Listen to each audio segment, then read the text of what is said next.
ভূস্বামীর যশকীর্তন। বাবু সাহেবের মনটা আজ খুব খারাপ আছে। আজ তার আর একটা দাঁত পড়েছে। মাত্র 3-4টে তো অবশিষ্ট ছিল, তাও পড়ল কি না পাপড়া ভাজা খাওয়ার সময়। তার বয়স হয়ে আসছে, মরবার কথাটা মনে করতে ভয় ভয় করে। কত লোক 100 বছরও তো বাঁচে। হাতের শিরাগুলো বেরোলে কি হয়, এখন যথেষ্ট তাকত আছে তার শরীরে। লোকে ভাবে যে তার লাঠির জোর কমেছে, সে বুঝেছে হাড়ির ব্যাটা। লুচুয়া চৌকিদার সেদিন কিছু মানতেই লাগাতে চায় না, গায়ে চৌকিদার হয়েছে বলে। এখান থেকে বসেই তিনি সেদিন দেখেন কি গায়ের মধ্যে দিয়ে হাড়ির বেটা যাচ্ছে ঘোড়ায় চড়ে, রাজপুত্তুর বিজা সিংয়ের মতো। রামজির কিবায় বাবু সাহেবের চোখের তেজ এখনো কমেনি। তাই নয় এই দোতলা থেকেও দেখতে পেয়েছিলেন বলে কিনা দ্বারকা সাহেব খুব জলদি যেতে বলেছিল বলে গায়ের মধ্যে ঘোড়ায় চলেছিলাম শুনে আপাদমস্তক জ্বলে গিয়েছিল বাবু সাহেবের। তিনি আজকাল ভজন পুজো নিয়েই বেশি থাকেন। সংসার কাজকর্ম দেখেন বড় ছেলে আনখীবাবু, তবু তিনি থাকতে পারেননি। গুনে 25 জুতো মেরেছিলেন বাবু সাহেবের লচুয়া চৌকিদারকে, আর 1 টাকা জরিমানা। ভেবেছিস কি পচা তেলি নয় সাধুলি, এখনও বুঝিলি? সরকার আমার ওপর নারাজ থাকলেও আমার ছোট ছেলে লাডলি বাবু ল্যাংটাগুলোকে সঙ্গে জেলে গেলেও বুঝলি। জরিমানা টাকাটা অবশ্যই তিনি নিজে নেননি। তিনি আর আজকাল ওই সব টাকা পয়সা ব্যাপারে থাকেন না। তার নিজের কামানো পয়সা থেকে ছেলেরা 4টি খেতে দেয়, তাতেই তিনি খুশি। জরিমানা টাকাটা নিয়েছিল তার বড় নাতি, তার নিজের ছেলে দুটো তা তো অপগণ্ড। বড় অনখীবাবু ভাং খেয়ে ঘুমায়, আর ছোট লাডলিবাবু ল্যাংটাগুলোর সঙ্গে জেলে 36 জাতের এঁটো খায়। মহাত্মাজির কাজে না ছায় নাতিটার তবু বিষয় বুদ্ধি আছে। এই বয়সে গায়ের লোকের কাছ থেকে জরিমানা পয়সা তুলে তাই দিয়ে আটো মখমলের বিছানা টিছানা আনিয়েছে। আশপাশের গায়ের বিয়ের মাইফেলের সময় ভাড়া দেয়। শরীরটাও ভালো, রাজপুতি ঠাট রাখতে পারবে। ওই তো নিচে মোষের নাদার কাছে বসে রয়েছে। মোষের বাচ্চাগুলো শিং গজবার সঙ্গে সঙ্গে তো রোজ সেগুলো নেড়ে নেড়ে দেয় স্নানের আগে 1 ঘন্টা, তবে না এগুলোর মারকুট হবে। গোপাষ্টমীর দিন শুয়োরের পেট ফুটবে শিং দিয়ে গুটিয়ে। রাজপুতের ছেলের এই তো চাই, এই নাতিটা তার গুণ পেয়েছে, বাপ কাকার মতো নয়, তাই এটাকে তিনি এত ভালোবাসেন। একে তিনি নিজের মনের মতো করে তৈরি করে যাবেন, এর মনের মধ্যে গেঁথে দিয়ে যাবেন দুনিয়াদারির অ আ ক খ। বাড়িয়ে যাও হাত যত দূর পৌঁছায়, ও লাঠি সমেত হাত গুটিয়ে বসে থেকো না কখনো। আলের মাটি কেটে এগিয়ে যাও একটু একটু করে। পচার ডালের খুঁটি নতুন করে সরিয়ে পেতো। জমির সীমানায় বেড়া ক্রমে এগিয়ে নিয়ে যাও রাস্তার দিকে, নইলে পরে নিঃশ্বাস ফেলবার জায়গা পাবে না। আগে নেবে পাবলিশের জমি, আস্তে আস্তে এগুবে যাতে কারো নজরে না পড়ে প্রথমটায়। তবুও যদি পিঁপড়েগুলো কামড়ায় তাহলে বুঝিয়ে দিও যে তুমি রাজপুত। মঠের জমি, নিকাশের জমি, কুশির ধারের জমি। এই দিনে নয়, আস্তে আস্তে। নদীর ধারে প্রথম খেসারি কুর্তি ফেলতে আরম্ভ করো। প্রথমে 1-2 বছর গরু চড়াবে এই জায়গায়, তারপরে আস্তে আস্তে অন্যের গরু সেদিকে যাওয়া বন্ধ করে দাও। লাঠি নিয়ে দাঁড়াও। জমি হচ্ছে কদুর গাছের মতো, লাঠির ঠেকনা পেলে তবে সকলে হয়ে লতিয়ে ওঠে। বাকি সব পরে আসবে, আপনা থেকে আসবে। রশিদ, আঙুলের ছাপ, ফৌজিদারি, আদালত, দারোগা, হাকিম কোনোটা ফেলনা নয়। যাক এখন ছেলেদের সংসার, তার জিজ্ঞাসা করে সরলা পরামর্শ না দিয়ে পারেন না, তাই একেবারে সব ছাড়তে পারিনি। কেউ কেঁদে কেটে সে পড়লে অবশ্যই বলেন ছেলেদের কাছে যেতে, তারাই মালিক। একটা মাত্র তার বাসনা আছে, রামজি পূর্ণ করবেন কিনা জানি না। যেমন ইচ্ছাগুলো তখন আসে যখন তার সুস্থির হতে দেয় না একদণ্ড। অন্য সব খুচরো আটপৌরে ইচ্ছেগুলোকে ডুবিয়ে মাথাচাড়া দিয়ে ওঠে। মনের মধ্যে একটা অস্বস্তি লেগেই থাকে। মাথা রুক্ষ থাকলে মাথার মধ্যেও যেমন করে তেমনই। এর আগে যখনই তার এরকম একটা কিছুর জন্য আকাঙ্ক্ষা হয়েছে তখনই রামজি তার ওপর কৃপা দৃষ্টি করেছেন। জজ সাহেব পাশে কুর্সিতে বসবার বাসনা তার রামজি পূরণ করেছিলেন। রান্নাঘর বাড়ির বাইরে আনবার আকাঙ্ক্ষা রামজি পূরণ করেছিলেন। সে বিশ্বাস তার নিজের ওপর আর রামজির ওপরে ছিল। এবারে একটু অধৈর্য হয়ে পড়েছে রামজির দেরি দেখে। লোচন সহনও না সূর্য সমেরু। 1000টা চোখ থাকলেও তিনি সুমেরু পর্বত পর্যন্ত দেখতে পাও না। ওই যে এখানে থেকে চোখের সম্মুখে সবুজ কালো রেখাটা দেখা যাচ্ছে আকাশের নিচে, ওটা পাখির ধারের বট অসত্যের সার কোষখানেক দূরে হবে। এখান থেকে ওই রাস্তা পর্যন্ত এইটুকু তিনি এক চক্কর দেখে যেতে চান। নিজের দোরগোড়া থেকে পাখিতে যেতে হলে যেন অন্যের জমির মধ্যে পা না দিতে হয়। নিজের জমির মধ্যে দিয়ে 4 বলদের শ্যাম্পানিটা চলেছে তো চলেছে, পথ শেষ হয়ই না। কারো খোসামত করবার, মুখের দিকে তাকাবার দরকার নেই। দুপাশে ক্ষেত থেকে নিজের আধিয়ারি হাল চালটা নামিয়ে বন্দেগি করেছে, একথা ভাবতেও আনন্দ। রামজি তার ইচ্ছে পূরণ করে এনেছেন। এখন এর মধ্যে পড়েছে কেবল 2-4 টুকরো ছিটে ফোটা খুচরো জমি, তারই মধ্যে আছে মোসাম্মতের জমি। এগুলোকে দেখতে বড় খারাপ লাগে, যেতে হয়ে ওঠে মনটা। তাই সেই আগে যুগ হলে ভাববার কিছুই ছিল না। চারিপাশে বিরাট সমুদ্র, 2 ফোঁটা গান্ডুসের জলকে হুশ করে টেনে নিত পেটের ভেতরে। আজকাল দিনকাল হয়ে উঠেছে অন্যরকম। সত্যি কথা নিজের কাছে স্বীকার করতে কষ্ট নেই, লাঠির জোরও কমেছে। তার ছেলেরা বড় লোকের ছেলে, তার মতো লাঠি সম্বল গরিবের ছেলে নয়তো। তারপর নরম পানির জল পারবে কোথা থেকে? এই বুড়ো বয়সে চোখের ছানি পড়বার আগে এতটুকু আমায় দেখিয়ে দাও রামজি। তবে অনখী বাবুকে দিয়ে কোনো কাজ করাবো না, একথা তিনি জানেন। কাল বলতে এসেছিল যে লাডলি বাবুর যে 3 শতক জমি জমি জরিমানা হয়েছে, তাতে হাকিম আমাদের গরুর গাড়ি ক্রোক করবার হুকুম দিয়েছে। মুখ্য কথাকার কি করে চালাবে এত বড় সম্পত্তি? আজমালি সম্পত্তি একজনের জরিমানা উসুল করবার জন্য ক্রোক করলেই হলো। এই তো ঘটে বুদ্ধি। সিঁড়িতে একটা পায়ের শব্দ শুনতে পাওয়া যাচ্ছে। অনখীবাবু বোধ হয় আসছে। আবার আর কিছু জিজ্ঞেস করতে, ও না, ঘরবালি। উল্কিতে ভরা হাতটা প্রথমে নজরে পড়ে। আবার কি মতলবে? বয়স হওয়ার পর আজকাল কিছুদিন থেকে বাবু সাহেব ঘরবালিকে একটু শ্রদ্ধা ও প্রশংসার চোখে দেখতে আরম্ভ করেছেন। বোধ হয় পুত্রবধূদের সঙ্গে তার তুলনা করে। ঘরবালি চিরকালের অভ্যাস মতো প্রত্যাহ স্নানের আগে বাবু সাহেবের পুরনো লাঠিখানাতে তেল দিয়ে রাখে। সে জানে যে লাঠি তার সতীন, কিন্তু ও সতীনের কোদল করে না। লাঠি তো নয়, লক্ষ্মী আটকে রাখবার হুড়কো। এ একা হাতে একদিন সব করেছে। আর আজকাল ওর ছেলের বউরা নিজের পানটা পর্যন্ত সেজে খায় না। রান্না বাড়িতে কথা তো ছেড়ে দাও, ও সব পাট তো বাড়ির বাইরে চলে গিয়েছে আজকাল। এলাচ লবঙ্গ চাইতে নয়তো কালি 8টা এলাচ দিয়েছে বাড়ির মেয়েদের এর হাতে, যাতে 1 পয়সাও না যায়। সে বিষয়ে এই অঞ্চলে গৃহস্থদের সজাগ দৃষ্টি আছে। এলাচ লবঙ্গ পর্যন্ত বাড়ির কর্তা বৈঠকখানা তালাবদ্ধ করে রাখেন। বাবু সাহেব ঠিকই ভেবেছেন, গিন্নি এসেছেন এবার এলাচ চাইতে। ইচ্ছে হয় জিজ্ঞাসা করেন, কালকে অতগুলো এলাচ কি হলো? না, ওর নিজেরই এটা খেয়াল রাখা উচিত। তা যখন হয়নি তখন আর এইসব নিয়ে খিচখিচ করে কি হবে? একটা প্রশান্ত উদারতা ভাব দেখিয়ে তিনি খড়ম জোড়া পাইয়ে দেন। বৈঠকখানার আলমারির চাবি খুলে এলাচ বার করে দিতে হবে। বেশি দিলেও একদিন চলে, আর কম দিলেও একদিনই চলে। চিরকাল তিনি এ দেখে আসছেন। তবে বেশি দেওয়ার দরকার কি? আর যখনই বলবে তখনই চাই, একেবারে ঘোড়ার পিঠে সওয়ার হয়ে আসে। 1 মিনিট দেরি হলে চলবে না। এর থেকে বাঁচিয়ে আবার সাউজাদির দোকানে বিক্রি হচ্ছে না তো? গত বছর খুব বার করেছিল নাতনিটা, তা ঠাকুমার বাড়ি কেটে 17 টাকা কোথা থেকে কি করে যে লুকিয়ে গোলার ধান বেচে দেয়, মেয়েরা বুঝবার জো নেই। গিধরের উপদ্রব। এই বুড়ো শকুনের নজর থেকে নিজের জমিটুকু বাঁচানোর জন্যই মোসাম্মতের দরকার ছিল একজন বেটা ছেলে। সেই জন্যই সে এতদিন ঝুঁকেছিল গিধর মণ্ডলের দিকে। তাগিয়া কিন্তু দেওরের সঙ্গে সাঙ্গা করতে রাজি নয়। রাজি হই বা কি করে? 1 পাল নেন্ডি গেন্ডিওয়ালা সতীনের ঘরকে আর সাত করে করতে চায়। আর যখন তার বাড়ির 2 মুঠো খাওয়ার সংস্থান আছে, মেয়ে মানুষের স্বাভাবিক বৈষয়িক বুদ্ধিতে মোসাম্মেত বোঝে যে ঢোড়াই লোকটা খাঁটি, বিশ্বাস করা যায় ওকে।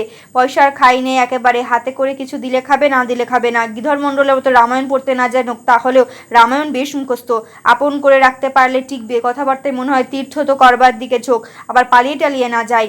তার নিজের ইচ্ছে একবার অযোধ্যাজি সেরে আসে, আর কতদিনই বা বাঁচবে। আর এই পোড়া কপালি মেয়েটারও একবার গয়াজিতে নিয়ে যাওয়ার ইচ্ছা আছে। মরা জামাইটার একটা সদ্গতি করতে হবে। তার জন্য 1-8 বিঘা জমি যদি বিক্রি করতে হয় তাহলে ক্ষতি নেই। গতবার এই কথা গিধর মণ্ডলের কাছে তুলতে এসে চোটে লাল। বলে কি, মেয়ের দেওয়া পিঙ্গি তুমিই নিও। হাত পেতে গয়াজিতে জমি বিক্রি করার কথাটা তার মনোপুত হয়নি। লজ্জায় ঘেন্নায় মাথা কাটা গিয়েছিল মোসাম্মেতের। মেয়ের সাঙ্গা করার আগেই এই আর একটু শিখালেই ঢোড়াইয়ের পারবে মোসাম্মতের জমি জিরাত ভালো করে দেখতে। এবার আদিহাটারদের কাছ থেকে ফসল ভালোই পেয়েছে মোসাম্মত, পাবে না? এতদিন গিধর মণ্ডলী ছিল মালিক। মোসাম্মত জানে যে গিধরের হাতে তেলের আঠার মাখানো।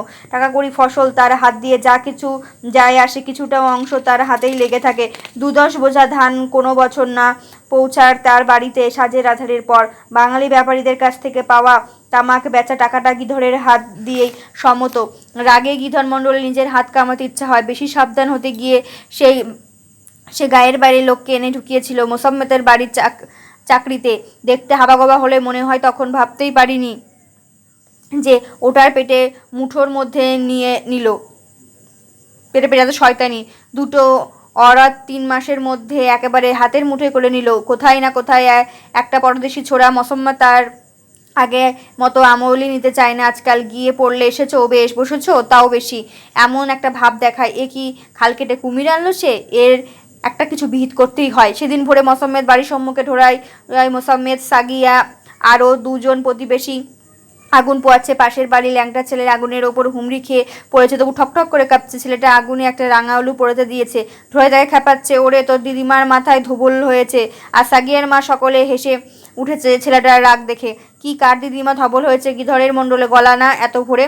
মোসাম্মেদ আগুনের ধারে একটি ঘাসের বিড়ে চাপড় মেরে পরিষ্কার করে দেয়। গিধরে বসবার জন্য কোথা থেকে আবার ক্ষেত থেকে। নিত্য খেতি দুশোরে গাই, ক্ষেত দেখতে হয় রোজ, আর গরু এতদিন অন্তর একদিন। কথাগুলো শুনতে কিছুই না, কিন্তু সবাই বোঝে রোজ কথাটার ওপর জোরটা। গিধর মণ্ডল খোঁচা দিয়ে বলতে চায় যে তোমাদের ক্ষেত খামারে দেখাশোনা ঠিক হচ্ছে না, অথচ কেউই ধরা পড়তে চায় না গিধরের কাছে। মোসাম্মেদ ভাবে ঢোড়াই বোধহয় বুঝতে পারেনি। সাগিয়াও ঢোড়ায় ব্যঞ্জনাহীন মুখের দিকে তাকিয়ে জানিয়ে দিতে চায়, আরে বলতে দে, বললেই তো আর তোর গায়ে ফোসকা পড়ছে না। তার কথায় খোঁচাটা কেউ গায়ে মাখলো না দেখে গিধর একটু ক্ষুব্ধ হয়। ঢোড়ায় তখন খুব মনোযোগ দিয়ে খুরের ছাই সরাচ্ছে একটা লাঠি দিয়ে। ধোয়ার জন্য চোখ দুটো বুজে আসছে তার, সেদিকে দেখে বুঝবার উপায় নেই কি ভাবছে। হঠাৎ ঢোড়াইকে এক তাড়া দিয়ে ওঠে গিধর মণ্ডল। ঘুরের ছায়, আগুনের ছাই নিচে থেকে ওপরের দিকে উঠাচ্ছিস কেন দিনের বেলায়? বেকুব কোথাকার, মোচুরে চার, এটুকু জানিস না যে ঘুরের ছায় সাজের পর নিচের থেকে উপরে তুলতে নেই, আর সকালের থেকে নিচের থেকে নামাতে নেই? তারপর তারপর ছোট ল্যাংটা ছেলেটাকে জিজ্ঞেস করে, তুই জানিস না এই কথা? ছেলেটা ঘাড় নেড়ে জানায়, হ্যাঁ সে জানে এই কথা। এখানকার ছোট ছেলেটা পর্যন্ত সে কথা জানে, পূর্বের জানোয়ারগুলো তা জানে না। আমরা এইসব বাপ ঠাকুরদার কোলে বসে শিখেছিলাম। ঢোড়াই কিছুতেই চটবে না, যতই বলো। সত্যিই তো সে এখানকার আচার ব্যবহার জানে না কিছুই। সে আগুন সরিয়ে রাঙা আলুটি সিদ্ধ হয়েছে কিনা দেখে। মোসাম্মেদ কলকেতে ফু দিতে দিতে বলে, শিখে যাবে সব, ছেলে মানুষ, নতুন এসেছে দেশে। দেওরের ব্যবহারে অপ্রস্তুত হয়ে যায় সাগিয়া। ভোরবেলা কোথায় রামজি, সীতাজি, মহাবীরজির নাম নেবে তা নয়, এ কি আরম্ভ হলো বাড়িতে? বয়সে বড় দেওর, কিছু বলাও যায় না মুখের ওপর। ঠিক সেই সব কথাগুলো ঢোড়াইয়ের সম্মুখে বলা উচিত না? অনবরত কি সেই কথাগুলোই তার মুখে আসবে? এই তো আবার মাকে বলল, ঢোড়াইয়ের মাইনে দেওয়া হয়েছে তো, 4 আনা করে মাইনে আমি ঠিক করে দিয়েছিলাম। আমি কে বলছে যে তুমি বহাল করনি ঢোড়াইকে? ঢোড়াই তো বলছে না যে সে চাকর নয়, কি দরকার তাকে কথা মনে করিয়ে দেওয়া? মোসাম্মদের মাইনের কথাটা লজ্জা করে। সব ফসল টাকা পয়সা ঢোড়াই হাত দিয়েই আসে, ওর হাতে কি 4 আনা পয়সা মাইনে বলে তুলে দেওয়া যায়? এ কথা সে গিধরকে জানাতে চায় না, বলে সে হবে খন। এবার শুনলাম তোমাদের ঢোড়াই ফসল ভাগ করেছে আধিয়ারদের বাড়িতে। একেই পরদেশি ছেলে মানুষ কাণ্ড বলে উড়িয়ে দাও। গা শুধু সব গোরস্তের বিরুদ্ধে যাওয়া। ছেলে মানুষ তো ওর মুখে তেল মাখিয়ে দিয়ে তার ওপর বসে বসে হাত নাড়ো, যাতে একটাও মাছি না বসতে পারে। এবার আধিয়ারদের বাড়িতে ভাগ করে ফসল তো অন্যবারের চাইতে কম পাইনি আমি। গিধরের মণ্ডলের মনে হয় তার সততাকে লক্ষ্য করে মোসাম্মদ কথাটা বলেছে। চটে ওঠে, তোমাদের একার কথা ভাবলেই তো দুনিয়া চলবে না, গায়ের অন্য সকলের কথাও ভাবতে হবে। কথার সাজে মোসাম্মদ একটু মিয়ে যায়, বলে তা তো হবেই। আর ঢোড়াই থাকতে পারে না অনেকক্ষণ নিজের মনের সঙ্গে সে লড়েছে। গায়ের লোকের ক্ষতিটা কোথায় হয়েছে শুনি? তোমার সেপাই ওজন করলে কিয়ালি কেটে নিতে, আধারি ওজন করলে কিয়ালি না নিয়ে, তোমার বাড়ির গরু পুরুতের অংশ ভাগ হওয়ার আগে কেটে রাখতে, সেটাই পাবে না। নিজের অংশ থেকে খাওয়াক না রাজপুতদের, তাদের পুরুতকে 4 আঙুল সরের দই, 4 পাট করা কম্বল আসনে বসাক না, তাতে বামুন ঠাকুরকে। আধিয়ারকে নিজের অংশ থেকে তা দেবে দেবে কেন? তা বামুন কি আধিয়ারদের বাড়ি পুজো করে? সমদ ঢোড়াই চুপ করে বলে। একরকম ধমক দিয়ে ওঠে, কথা হচ্ছে আমার সঙ্গে গিধরের, তার মধ্যে তুই কথা বলছিস কেন? ঢোড়াইয়ের ওপর উপযুক্ত জবাব খুঁজে পায় না। হাতের একটা মুদ্রা এদিকে দেখিয়ে অঙ্গভঙ্গি করে। তুমি নিজের বাটুয়া ভরো না যেন ম্যানেজার সাহেব।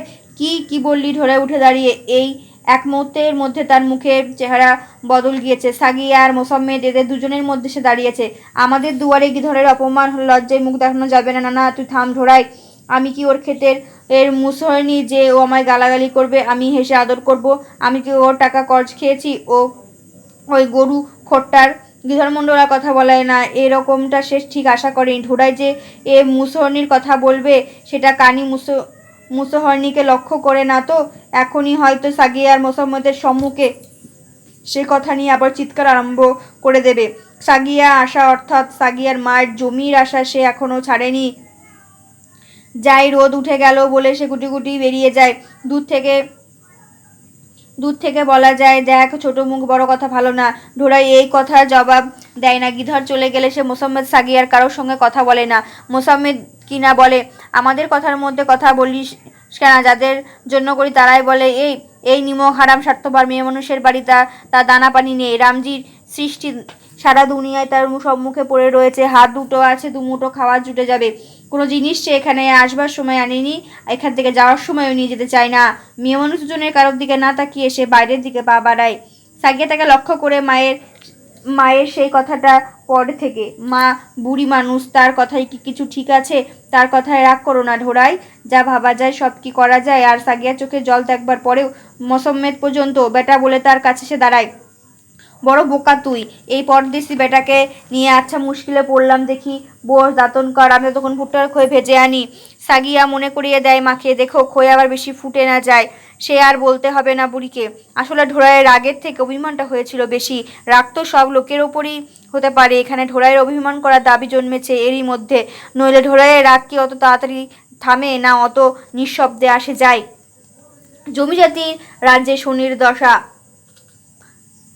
খালি বিশ্বকান্দার কেন, সারা জিরিনিয়া জেলা জুড়ে আকাল এসেছে। আস্তে আস্তে পা টিপে টিপে আসছিল কবছরের ধরেই পয়সার আকাল। বড় কিষামদের বাড়ি ধান আছে, এতদিন ঘুমিয়েছিল না কেউ, কিন্তু কি করতে হবে তাদের জানা ছিল না।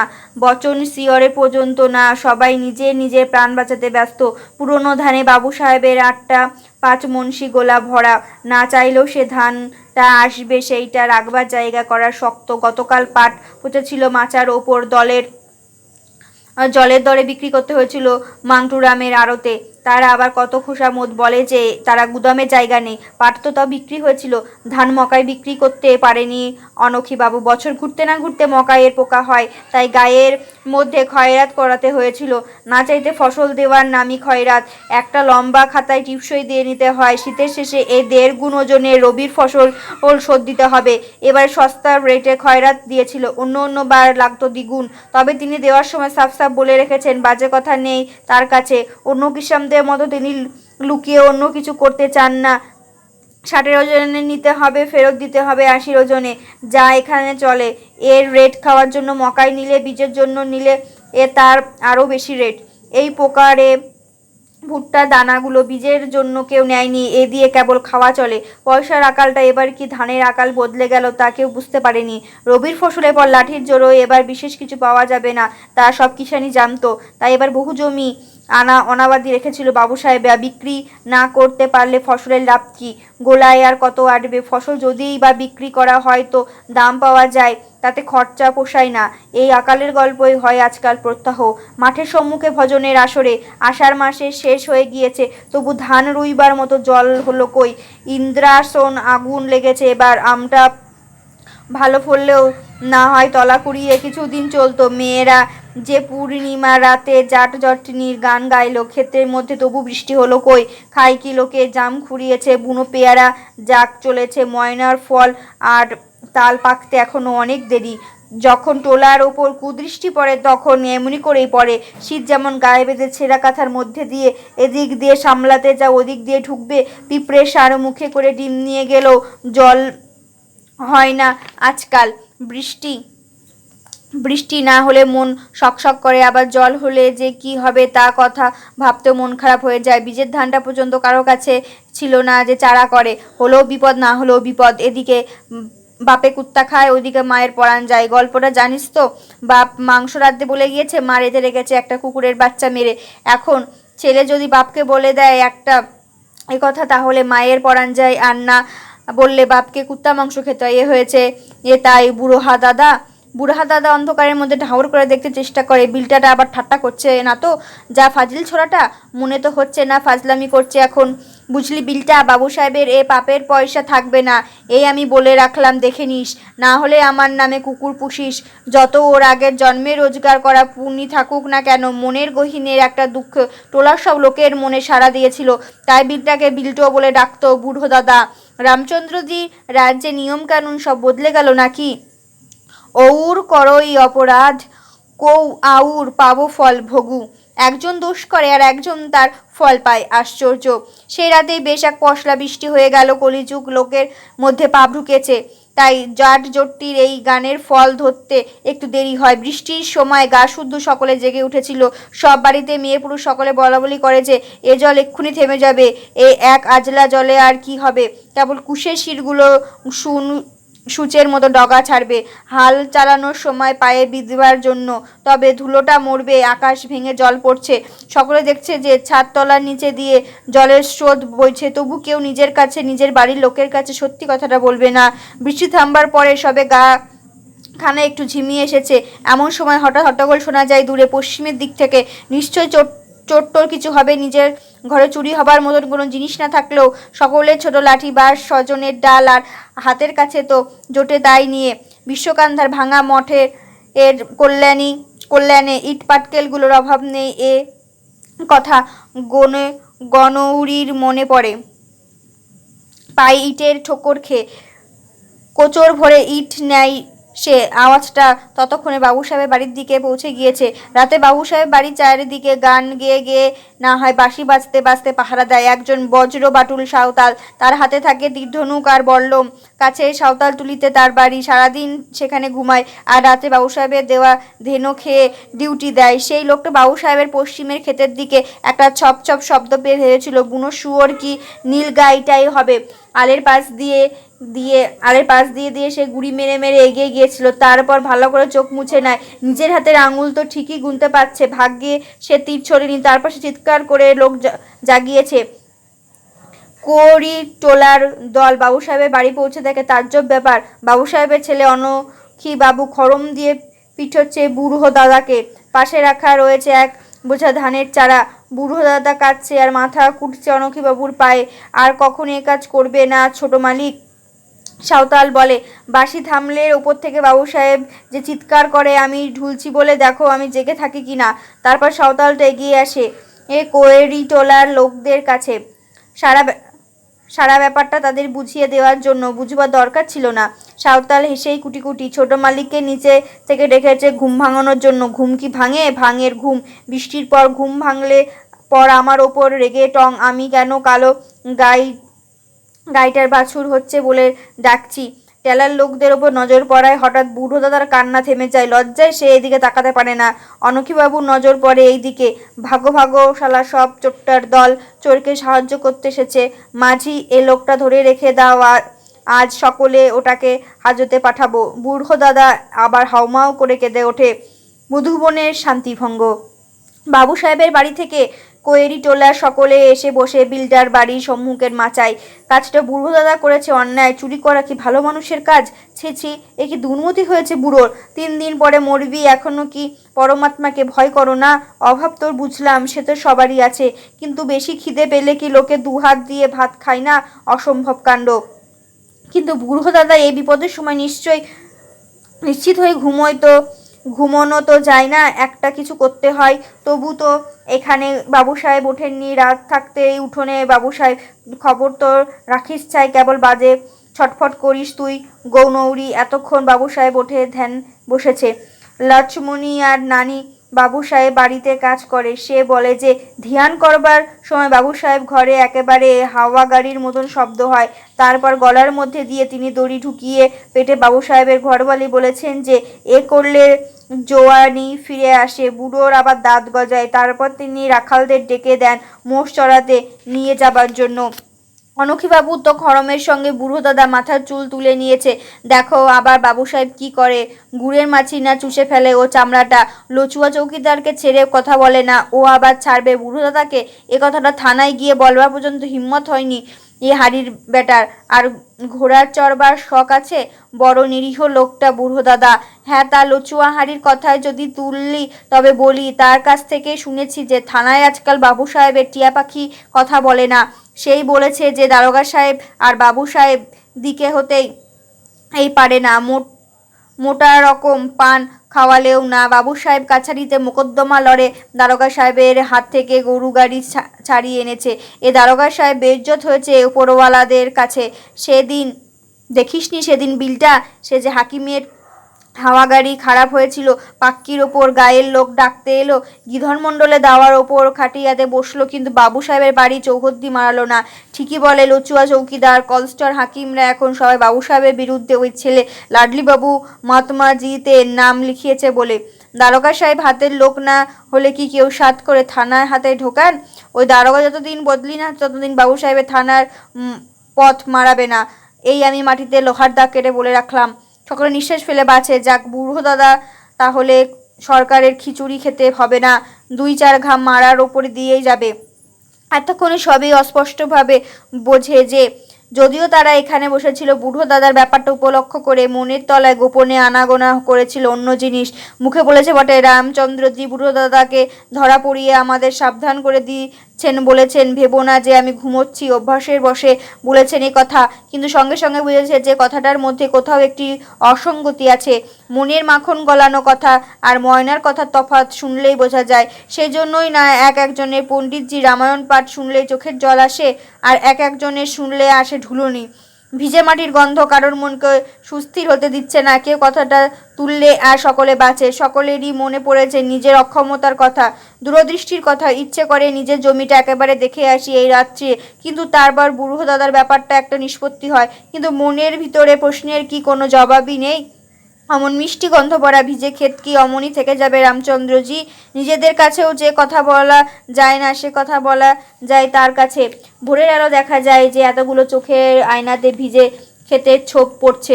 কেশে গলা সাফ করে নেয় ঢোড়াই, নিজের কথাগুলোর ওজন বাড়ানোর জন্য উবু হয়ে বসে। দারোগা হাকিম চৌকিদার যখন বাবু সাহেবের খেলাপে, তখন আর ভয়ের কি আছে? এ আবার কি বলে ঢোড়াইটা? ভাবলাম বুঝি কাজের কথা পারবে। এ কথাটা মনের মধ্যে কিরকির করতে সকলের বৃষ্টির পর থেকে এ বোধহয় আরম্ভ করলো আবার বুড়ো দাদা নতুন করে। বুড়ো দাদা ওকে একটু ভালোবাসে কিনা তাই। বুড়ো দাদার একটা না বাজে গল্প সে বসে শোনে, তাই বুড়ো ভালোবাসে না। ঢোড়াইয়ের চোখে মুখে সে একটা হাসির ঝলক দেখছি, দুষ্টুমি ভরা হাসি। একটা কিছু মতলব নিয়ে বলেছে নিশ্চয়ই কথা। আরে বলবি তো পরিষ্কার করেই বল না কথাটা। পেয়েছিস দুটো মোসাম্মেতের হাতের মধ্যে, নিজের বলতে কিছু নেই এখানে। তোর এখন হাসি আসবে না তো কার আসবে? হাজার হলো পরদেশি লোক, গায়ে লোকের জন্য মনের ভেতর থেকে দরদ আসবে কেমন করে? মাথার ঘায়ে কুকুর পাগল বলে এখন।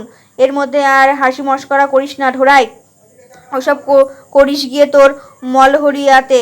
বুঝেছিস ছোড়া, সব জিনিসেরই একটা সময় আছে। ক্ষীরা স্ট্রবেরি হীরা শশাটা পর্যন্ত খাওয়ার সময় আছে।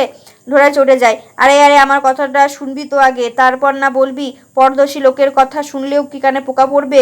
সবাই মিলে দল বেঁধে চল বাবু সাহেবের ওখানে।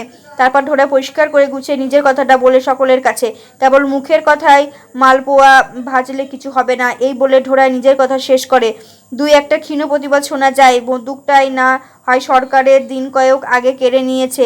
তা হলো বাবু সাহেবই। দারোগার হাতে থেকে গাড়ি বলদ ছিনিয়ে আনবার হিম্মত রাখে এখনও, থাকবে না অ্যাসেসর যে ও।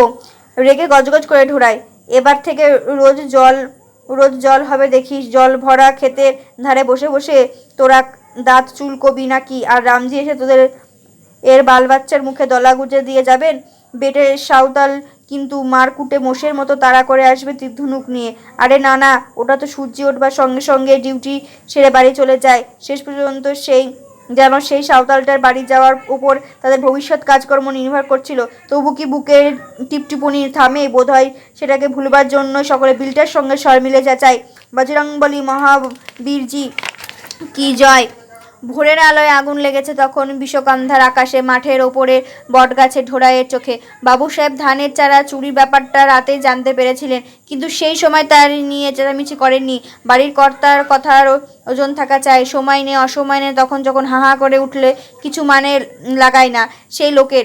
ভোরে দাঁতন করবার পর সবে গলার মধ্যে ফিতেটা ঢুকিয়েছে, হঠাৎ কানে আসে মহাবীরজি কি জয় এর আওয়াজটা। কেমন কেমন যেন লাগলো। আজ কোনো পরব তো নেই, মঠে আবার বেটারা কুস্তির আখড় খুললো নাকি? ছেলে ছোকরারা তো বোঝে না, তর্ক করতে আসে। স্কুল আর কুস্তির আখড়া দুটোই সংস্কার রোবার জম। তাই তো ছেলেদের বলি যে ঢেকে শিখবি তোরা। বিনা পুজোয় মহাবীরজির জয় দেওয়া বড় কুলক্ষণ। চেঁচামেচি এই দিকেই আসছে। মুহূর্তের মধ্যে তিনি বুঝে নেন যে কোয়েরি টোলার লোকেরা চোট্টাটাকে ছাড়াবার দরকার দরকার করতে আসছে। এগুলো রামজি সুমতি দেন না কেন? তার রাজ্যে তো চুরি ছিল না, ছেলেগুলো হয়েছে অপদার্থ। একদিন মাত্র বড়টাকে লাঠি তুলতে দেখেছিলাম, তাও দেখি সরু দিকটা নিয়েছে হাতের মুঠোর মধ্যে। এ কি কোদাল পাড়া নাকি? এখনো ঘুম ভাঙেনি। বৃষ্টির পর দিন কোথায় তাড়াতাড়ি উঠে খেতে দেখতে যাবে, ধান রোয়ার ব্যবস্থা করবে, তা নয় এখনো ঘুমোচ্ছে। দেখি কত ঘুমোতে পারে। আমি কিছুতেই ডেকে তুলছি না। বাবু সাহেবের বাড়ির কাছাকাছি ঢোড়াইয়ের দলের উৎসাহ একটু মিইয়ে আসে। দুই একজন নিমের দাঁতন পারবার আর কথা মনে পড়ে। দাঁতের আছিলা জোটা না, তারাও পিছনে থাকতে চায়। পরদেশি লোকের কথা কত সুবিধা। না বাবু সাহেবের জমির আধিয়ারি করে, না কর্চ খায়, না লাঠি যুগের জুয়ান বাবু সাহেবের খবর রাখে। বচ্চন সিং কোথায়? আমরা ভেট করতে চাই তার সঙ্গে। বাবু সাহেবের সঙ্গে কেন? দরকার থাকে তো ছোট মালিক এলে তার সঙ্গে মোলাকাত করিস। আরে বচ্চন সিং, সব অনখী বাবুকে সামনে রেখে এই তো সব কাজ চালানো। বাবু সাহেবের কান খাড়া হয়ে ওঠে। তার দেউড়িতে দাঁড়িয়ে বলছে বচ্চন সিং। কোনো বুড়ো গলা বলে তো মনে হলো না। তিনি সম্মুখে গিয়ে দাঁড়ান। তার সম্মুখে কোয়েরি টোলার লোকদের এক পায়ে দাঁড়িয়ে থাকবার কথা। ডান পা দিয়ে হাঁটুটাকে জড়িয়ে দুহাতে জোর করে দাঁড়ানো। জমিদারের সম্মুখে। এটা কেবল এ গায়ে রেওয়াজ নয়, এ মুল্লুকের। অবাক হয়ে যান বাবু সাহেব, আরও অবাক হয়ে যান নিজের সহিষ্ণুতা দেখে। হুজুর, আমরা এসেছিলাম একটা নিবেদন করতে কোয়ারিটোলা থেকে। বাবু সাহেবের ইচ্ছে হয় যে বলেন আমার কাছে আবার কেন? কিন্তু এরা যে জানে বচ্চন সিং অনখী বাবুকে সম্মুখে রেখে নিজের কাজ চালান। তার মনে হয় এই কথাটা খানিক আগে পর্যন্ত এই পরিষ্কার করে জানতে না ধরা পড়ে গিয়েছেন তিনি এদের কাছে। ঢোড়ায় মনে মনে তৈরি হবার সময় পেয়েছে অনেকক্ষণ। সত্যি পরদেশি হওয়ার লাভ আছে। হারলে পরোয়া নেই, গা ছেড়ে চলে যেতে হলেও পরোয়া নেই। যেখানে তার শিকড় ছিল সেখানেই বলেই সে পঞ্চদের সঙ্গে টক্কর দিতে পেছপা হয়নি। তার আবার এখানে সে ভয় পাবে? সেখানে যে হার মেনেছিল জাতের মাথাদের কাছে নয়, সে হার মেনেছিল নিজের মনের এক দুর্বলতার কাছে। না হলে ঢোড়া কখনো কারোর কাছে ছোট হয়? আর যখন সে জানে সে যে রামজির কাছে কোনো পাপ করেছে না, অন্যায় করেছে না, দারোগা হাকিম, সে এখনো ভয় করে। বাবু সাহেব দারোগা হাকিমের কাছে আজকাল আর যেতে পারবে না। এটা না জানলে তার মনের জোর ওর এখন এতটা থাকতো কিনা বলা শক্ত। বাবু সাহেব জিজ্ঞাসা করেন, এই চোরটাকে সারানোর দরকার করতে এসেছিস নাকি? না হুজুর, আমরা এসেছি ধান নিতে। ধান? তুই আবার ধানের বালিশচর হলি কবে থেকে? তুই তো মোসাম্মতের ওখানে চাকরি করিস। ঢোড়াই এই কথার কোনো জবাব দিতে পারে না। জবাব দেয় বিলটা। হুজুরির মা বাপ, হুজুরি জুতোর বোঝা মাথায় করে আমাদের দিন চলে। ধান আমাদের আর চাই ক্ষেতের জন্য। বাবু সাহেবের মতো লোকও হকচকিয়ে যান বিলটার গলার স্বরটা দৃঢ়তা দেখে। তাদের প্রার্থনা লেশমাত্র নেই। লোক ডাকতে পারেন তিনি তখনই, কিন্তু তাতে কি নিজের দুর্বলতা প্রকাশ করা হবে না? নিজের লোকই বা কজন? সব চলে গিয়েছে খেতে। রাখালগুলো এখনো মোষ চড়িয়ে ফেরেনি। অনেকবাবু ঘুমোচ্ছে। তিনি এরকম গলার স্বর কেওড়িদের মুখে থেকে কখনো শোনেননি। সত্যি করে বুড়ো হয়ে গিয়েছেন তিনি, নইলে এই সামান্য ব্যাপারে কোনো একটা হুকুম দেওয়ার আগে এই ৭-৫ কথা মনে আসবে কেন? বাবু সাহেবের কথার সব জবাবটা সময় মতো মনে জোগায়নি। নিজের ওপর রাগ হয় ঢোড়াইয়েরা গোলার দিকে এগিয়ে যেতে বলে। আমরা গোলা থেকে মেপে ধান বার করে নিচ্ছি। এক ছটাও ধানও এদিক ওদিক হবে না। সকলের নাম লিখে রাখুন গোমস্তাজি, সকলেই টিপসই করে দেবে। ধামা আছে আপনাদের? আপনি গুনে দেন গোমস্তাজি এক এক করে। সকলে একসঙ্গে ভিড় করো না। বাবু সাহেব আর বেশি ভিড় ভাববার ফুসরত দেয়নি। রাগে বাবু সাহেব নিজের হাত কামড়াতে ইচ্ছা করে। হতভাগা লাডলিটা গঞ্জের বাজারে কাপড়ের দোকানের সম্মুখে মহাত্মাজির হল্লা না করলে আজ হতে পারত না। এতক্ষণে এখানে বন্দুক চলে যেত। তারপর ঘোড়াতে চড়ে বাবু সাহেব নিজে যেতেন থানায়। নিজের লাঠির উপর তিনি আর ভরসা পান না, তবু তার একটা সম্ভ্রম আছে গায়ে। ছোট যা হবার তা হয়েছেন। গোলার টোপরটা খুলে ওপর থেকে নে ধান। রাতে জল পড়েছে, ধানের পুরনো টোপরটার মধ্যে দিয়ে ওখানে নামিয়ে রাখিস। মেরামত করতে হবে। ধানগুলো একটু রোদ বাতাস পাক। একটু উদারতা খোলস পরিয়ে বাবু সাহেব নিজের সম্মানটুকু বাঁচিয়ে নেওয়ার ব্যর্থ চেষ্টা করেন। তিনি বোঝেন যে কথাগুলো কাজ কিছুই হলো না। বেটারা বোঝে সব, থাকে অমনি চুপ করে। তবু মনকে প্রবোধ দেবার চেষ্টা করতে হয়। চোখের সামনে এই ধান ওজন তিনি আর দেখতে পারবেন না। গোমস্তাজি, তুমি লিখে রাখো সবার নাম। এই বলে বাবু সাহেব গোয়াল ঘরের দিকে চলে যান। ধান দেওয়া নেওয়ার মতো তুচ্ছ মামুলি ব্যাপারে মাথা ঘামানোর সময় তার নেই। এমনি একটা ভাব দেখিয়ে যান। গোয়াল ঘরে গিয়েও নিস্তার নেই। সেখানেও মূর্তি মানরা গিয়ে হাজির। কি আবার যতদূর সম্ভব করা ভাবে বাবু সাহেব জিজ্ঞাসা করেন, বলতে চেয়েছেন কত জোরে, কীরকম আস্তে হয়ে গেল? ধানের কিছু চারাও চাই হুজুর সকলের। এবারে ঢোড়া জবাবটা সব ঠিক করে রেখেছে, বলুক একবার বাবু সাহেব বালিস্টার তাকে। আমার নিজের খেতে পুতবার জন্য কিছু রাখিস, তা বলে লচুয়া চৌকিদারটা অন্তত আজ যদি তার মধ্যে থাকতো। এ কথাটা ভেবে বাবু সাহেব একটু সান্ত্বনা পান মনে। বার্ধক্যের জন্য তাহলে তার আজকের এই দুর্বলতা নয়, একটু ভুল সন্দেহ হয়েছিল তার মনে। রাজপুত কেবল যে লাঠি চালাতে জানে তা নয়, দরকার হলে ভূমি হাঁড়ি চার সেও দেখাতে পারে। টিপসইগুলো নিল তো গোমস্তাজি ঠিক করে। পড়া দাঁতের ফাঁকটায় বাবু সাহেবের জিপটা কি যেন খুঁজে বেড়াচ্ছে। বাবু সাহেবের কটক সঞ্চারণ। এরপর থেকে কৈরিদের সঙ্গে বাবু সাহেবের লড়াইয়ের জমল বেশ ভালো করে। এত বড় আস্পর্ধা, রাজপুতদের বাড়ির বাসন মেজে যাদের সাতগোষ্ঠীর জন্ম গেল তারা শাসায় বাবু সাহেবকে, চুরি করে আবার চোখ রাঙায়, গোমস্তাজির ওপর হুকুম চালায়। এ বরদাস্ত করবার পাত্র বচ্চন সিংকে পাওনি। স্নানের পর বাবু সাহেবের তিলক কাটবার তর সয় না। আচানোর পর তাদের হাতের উল্টো পিঠ দিয়ে সাদা গোফ জোড়াকে সাজিয়ে নিতে ভুল হয়ে যায়। সাবেককালের মধ্যে বৈঠকখানার বারান্দায় এসে তিনি আবার বসতে আরম্ভ করেন। এ হলো কি, কালে কালে ইংরেজ রাজত্ব আবার চলে গেল নাকি? মহাত্মাজির 2 ফোঁটা নুনের ছিটেতেই অনক্ষীবাবুর ঘুম ভাঙেনি এখনো। যার শিগগির ছোট মালিককে ডেকে নিয়ে আয়। গোমস্তাজি ততস্থ হয়ে ওঠে। বাবু সাহেবকে এ চেহারা আর অপরিচিত নয়। এখনই তিনি বার করে বলবেন পুরনো আঙুলের ছাপ দেওয়া কাগজগুলো। একটার পর একটা উদ্ভট ফরমাস আরম্ভ করে যাবে। বুড়ো হয়ে মেজোটার আগের চাইতেও খিটখিটে হয়ে উঠেছে। পুরনোগুলো নয়, বাবু সাহেব ধানের দরুন নেওয়া আঙুলের ছাপগুলো দেখতে চান। দাগগুলো ধ্যাবড়া ধ্যাবড়া লাগছে। গোমস্তাজি, সব কাজে তোমার হড়বড় হড়বড় হড়বড়। আবার কি হলো? গোমস্তাজি মাথা চুলকায়। ও না, কাগজটা দূরে ধরলে দাগটা স্পষ্ট হয়ে উঠেছে। কথাটা জোরে বলে তিনি একটু অপ্রস্তুত হয়ে গিয়েছেন। সূচে সুতো পরানো তিনি নিশ্চয়ই পারেন। এখনো বহুকাল পরে কাগজে হাত দিয়েছেন কিনা। গোমস্তাজি, রাখালরা ফিরেছে? হ্যাঁ হুজুর। বুদ্ধিমান লোকের পক্ষে ইশারা যথেষ্ট। গোমস্তাজি আঙুলের ছাপ দেওয়া কাগজগুলো নিয়ে যায়। যেখানে মোষগুলি বাঁধা থাকে খুঁটিতে, অধিকাংশ পায়ের কাদার এখনো শুকায়নি। ওখানে শুকনো গাছের গা থেকে গোমস্তাজি সেইটার ওপর ঘষে, একটু ময়লা ময়লা করে নেয় কাগজগুলোকে। বাবু সাহেব আর সে কথা খরচ করবার তকলিফ দেবে না। কাগজগুলো আর কি লিখবে সেটাই খালি একবার জিজ্ঞেস করে নেবে, ব্যাস, আর কিছু না। এতদিন ধরে বাবু সাহেবের খিদমত করেছে সে, বাকি সব কাজ জানা। কাজও তো ভারী। চিনে গোলা জল খানিক খানিক কাগজগুলোর ওপরে এখানে সেখানে লাগিয়ে দেওয়া। তারপরে পিঁপড়ে গেলে বাঁশের চোঙার মধ্যে ভরে গুজে রেখে দিতে হবে রান্নাঘরের পাতায়। ভুসির মধ্যে রাখতে চাইলে এতে জিনিসটা হয় ভালো। গোমস্তাজি আবার যখন বৈঠকখানায় ফিরে এলো তখন বাবু সাহেব অনেক বাবুর সঙ্গে কথা বলছেন।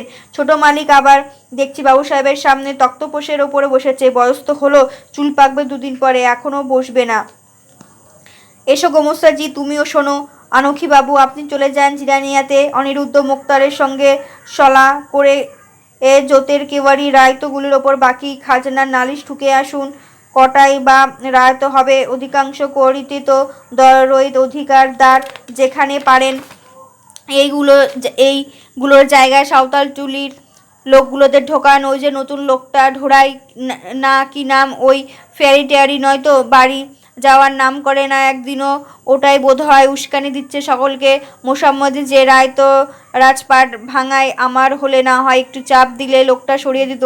এই সম্বন্ধে বাবু আপনি একবার রাজপাট ভাঙায় তহসিলদারের সঙ্গে দেখা করতে পারেন। গোমস্তাজি আপনিও যাবেন।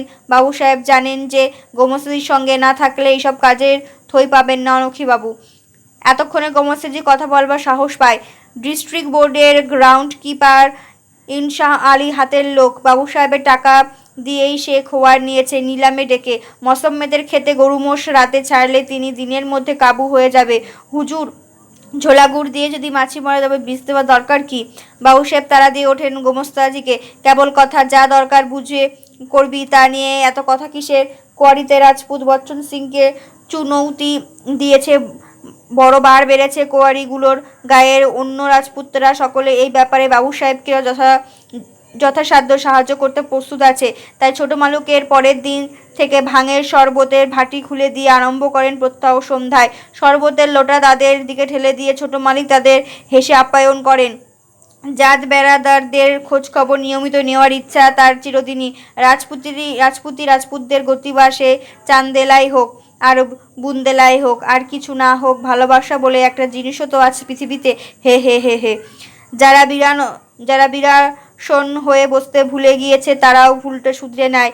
যবে যবে থেকে পৈতে নিয়ে ছত্রি হয়েছে তবে থেকে তেল বেড়েছে হারামজাদা কোয়ারিগুলোর। তেলে বলে তেল। বুঝলেন ছোট মালিক, ছোট লোকদের মাথায় চড়িয়েছেন লাডলি বাবুরা। নুনিয়ারা মাথায় টুপি লাগিয়ে ঘুরে বেড়াচ্ছে ভালো আদমিদের সম্মুখে। আরে নুনিয়ার কথা ছেড়ে দে গজাধর সিং, জেলে মুচি চামারের ছোঁয়া কি আর খাচ্ছে না লাডলি বাবু? হ্যাঁ, তোর তো জেলের সব হাতলি জানা আছে। লছমত সিং লছমত সিং একবার ঘোড়া চুরি করে জেলে গিয়েছিল। বাপের বেটা হোস তো চলে আয় বলে লছমত সিং গজাধরের গলায় টুটি চেপে ধরে। সকলে মিলে তাদের ছড়িয়ে দিলে দুজনেই বলে যে বাবু সাহেবের বাড়িতে না হলে আজ একটা কাণ্ড হয়ে যেত এখানে। আর কিছু থাক আর কিছু না থাকুক, মহব্বত বলেও তো একটা জিনিস আছে পৃথিবীতে। কোনার দিকটার কার যেন নেশাটা জমে এসেছে। সে বলে, তোর কি আর পারবি কোয়ারিদের সঙ্গে লড়তে? এগুলো এটো ধোয়ার সেপাই। এক হাতে থালার ঢাল আর এক হাতে ঝাঁটার তরোয়াল দিয়ে বসিয়ে দেয় ওদের এক একটাকে আপনার বদমাস ঘোড়াটার পিঠে। তারপর ছোট মালিক চাবুক মারুন, ঘোড়াটাকে সপাসপ ভাঙের ওপর। এই সূক্ষ্ম রাজপুতি রসিকতা দমকে ঘর শুদ্ধ সকলে হেসে গড়িয়ে পড়ে। বুঝলেন অনখী বাবু, মেয়ে মানুষের বুকে টানে সুখের সময়, আর যাতে বুকে টেনে নেয় বিপদের সময়। তা তো বটেই, মহব্বত বলেও তো একটা জিনিস আছে পৃথিবীতে। ঢোড়াইয়ের অমৃত ফল লাভ। কোয়ারিরাও বসে থাকে না। রাজপুতদের মাটিতে কাটা লোহার দাগ মুছে তারা ঝাঁপিয়ে পড়ে লড়াইয়ে। কিছুদিনের মধ্যে কি নিয়ে ঝগড়ার আরম্ভ সে কথা সকলে ভুলে যায়। আর কোথায় গিয়ে শেষ হবে তা জানেন কেবল মহাবীরজি। কিন্তু ঘটনার স্রোতে প্রতিটি ঢেউ নেওয়া চাই কোয়ারি টোলার প্রতিটি লোকের। বাধা না পেলে ঢোড়াইয়ের আসল রূপ খোলে না। তাই কি করে যে সে এর মধ্যে জড়িয়ে পড়ে তা সে নিজেই বুঝতে পারে না, বুঝতে চেষ্টা করেনি বোধ হয়। এই টক্কর দেওয়ার স্বাদ বড় মিঠে, মধুর মতো। মাছি জড়িয়ে পড়বে জেনেও তাতেই বসে। যে রায়তগুলোর ওপরে বাকি খাজনা নালিশ করেছে বাবু সাহেব, সেগুলোর হন্য হয়ে ছুটে বেড়ায় এখানে ওখানে। পাশের গায়ের রামনেওয়াজি মুন্সি বিরানিয়ার কাছারিতে মুহুরিগিরি করে। এই রবিবার কোয়ারিতে দলের সঙ্গে ঢোড়ায় মুন্সিজির দুয়ারে ধর্ণা দেয়। আশপাশের গায়ের বহু লোক তার আগে সেখানে গিয়ে ভিড় জমিয়েছে। ভারী চোখ বুদ্ধির লোক মুন্সিজি বারিস্টরকেও হারিয়ে দেয়, নইলে কি আর চশমা পরবার হক পেয়েছে মাংনা? বিলটা কোনোই দিয়ে খোঁচা দেয় ঢোড়াইকে। ওই শোন না কি বলছে। রামনেওয়াজ মুন্সি তামাক টানার ফাঁকে ফাঁকে নিলিপ্ত হয়ে বলে চলেছেন, সেবার যুদ্ধের সময় জিরানিয়ার টুরমনের তামাশা হয়েছিল না, সেই সময় অনেক টাকা উঠেছিল, তাই দিয়ে কমিটি কিনেছি বার এক কাগজ। এই টাকা সুদে আসলে 7 লাখ হয়েছিল। কলেস্টর সাহেব অংরেজের বাচ্চা বললে যে এই টাকা দিয়ে জিরানিয়ার জেলা চাষবাসের উন্নতি করতে হবে। ফরাম খুলতে জিরানিয়ার পূর্বে ওই বড়হাট্টার মাঠ আছে না, সেই মাঠ কেনা হয়েছে এই টাকা দিয়ে। তারই খেলাপে বিজনবাবু উকিল তাতমাটুলির পাবলিকদের তরফ থেকে আর্জি লিখে দিয়েছে। বিজনবাবু বলে যে এটা পাবলিকদের গরু চড়াবার জায়গা চিরকাল থেকে। পাবলিক নিমক তৈরি হয়েছে মরণাধারের কাছে। অনিরুদ্ধ মুখ তার আর্জি দেখেই তো ওর ঢোক গিলে টাক চুলকে অস্থির। তখন ডাক পড়ল রামনেওয়াজি মুন্সি। সার্ভে খাতিয়ে মক্কেলের দিকে শিমুল গাছ কাটার সাক্ষী রয়েছে হাতে। দিলাম জবান, হেনে ঠুকে পাটনার আর হাইকোর্ট পর্যন্ত বহাল থেকে গেল আমার লেখা জবাব। এই তো গত সপ্তাহে এসেছি পাটনা থেকে। খালি বিজন উকিল কেন, হাইকোর্টের হাসান ইমান বালিস্টার পর্যন্ত পুটুর তাকাতে থেকে গিয়েছিল। কোয়ারিটোলার দল ভারী দেখে মুন্সিজি চশমা নাকের ডগায় নামিয়ে নেয়, কান থেকে কলমটা নিয়ে খসখস করে একটা হিসাব লিখে নেয়। বাবু সাহেবের সঙ্গে মোকদ্দমা করবার খরচে প্রথম দিনই লাগবে 26 টাকা। লম্বা তারিখ চাও তো আরও 4 টাকা বেশি। না না, 1 পয়সা কম হবে না। রামনেওয়াজ মুন্সির কাছে দরদর্স্তর নেই ওই কথা। সস্তার কাজ চাও, জেলার অনেক উকিল মোক্তার আছে, রামনেওয়াজ মুন্সির কাছে কেন তোমার খরচ করতে না পারো? বাবু সাহেব লুফে নেবে রামনেওয়াজ মুন্সিকে। তোমরাও কেমন পাবলিক, বাবু সাহেবের সেই রকম পাবলিকের বাইরে নয়। ঢোড়াইয়ের মন চাই মুন্সিজি বকরহাট্টার মাঠে তাতমাতুলির কথা আরও বলুক, কিন্তু আর কি বলবে মুন্সিজি? লোকটা আর একটু কম বুদ্ধিমান হলেও ছিল ভালো। তাহলে হয়তো বিজন উকিল বড়হাট্টার মাঠটাকে বাঁচিয়ে নিতে পারত হাইকোর্টে। গায়ে ফিরে এসে টাকার জোগাড় আর হয় না। যাদের নাম মোকদ্দমা নেই তারা কেন পয়সা খরচ করবে? এ কি বিদেশিরা গান বা ছক্করবাজি নাচ? এ টোলার পঞ্চায়েত মোড়ল গিধর মণ্ডল ঝাড়ুমার ঝাড়ুমার এ যাবে বাবু সাহেবের বিরুদ্ধে। তাহলে আর আমরা গোড়া ছেড়ে পাতায় জল নিতে যাই? কষ্টে সৃষ্টে 1 টাকা 12 আনা জোগাড় হয়। ঢোড়াইয়ের মনটা খারাপ হয়ে যায়। তারই সলা অনুযায়ী বাবু সাহেবের ধান আনা থেকেই এই ঝগড়া পর্বের পত্তন। আর সে কি সাহায্য করবে না মোকদ্দমা খরচ দিয়ে?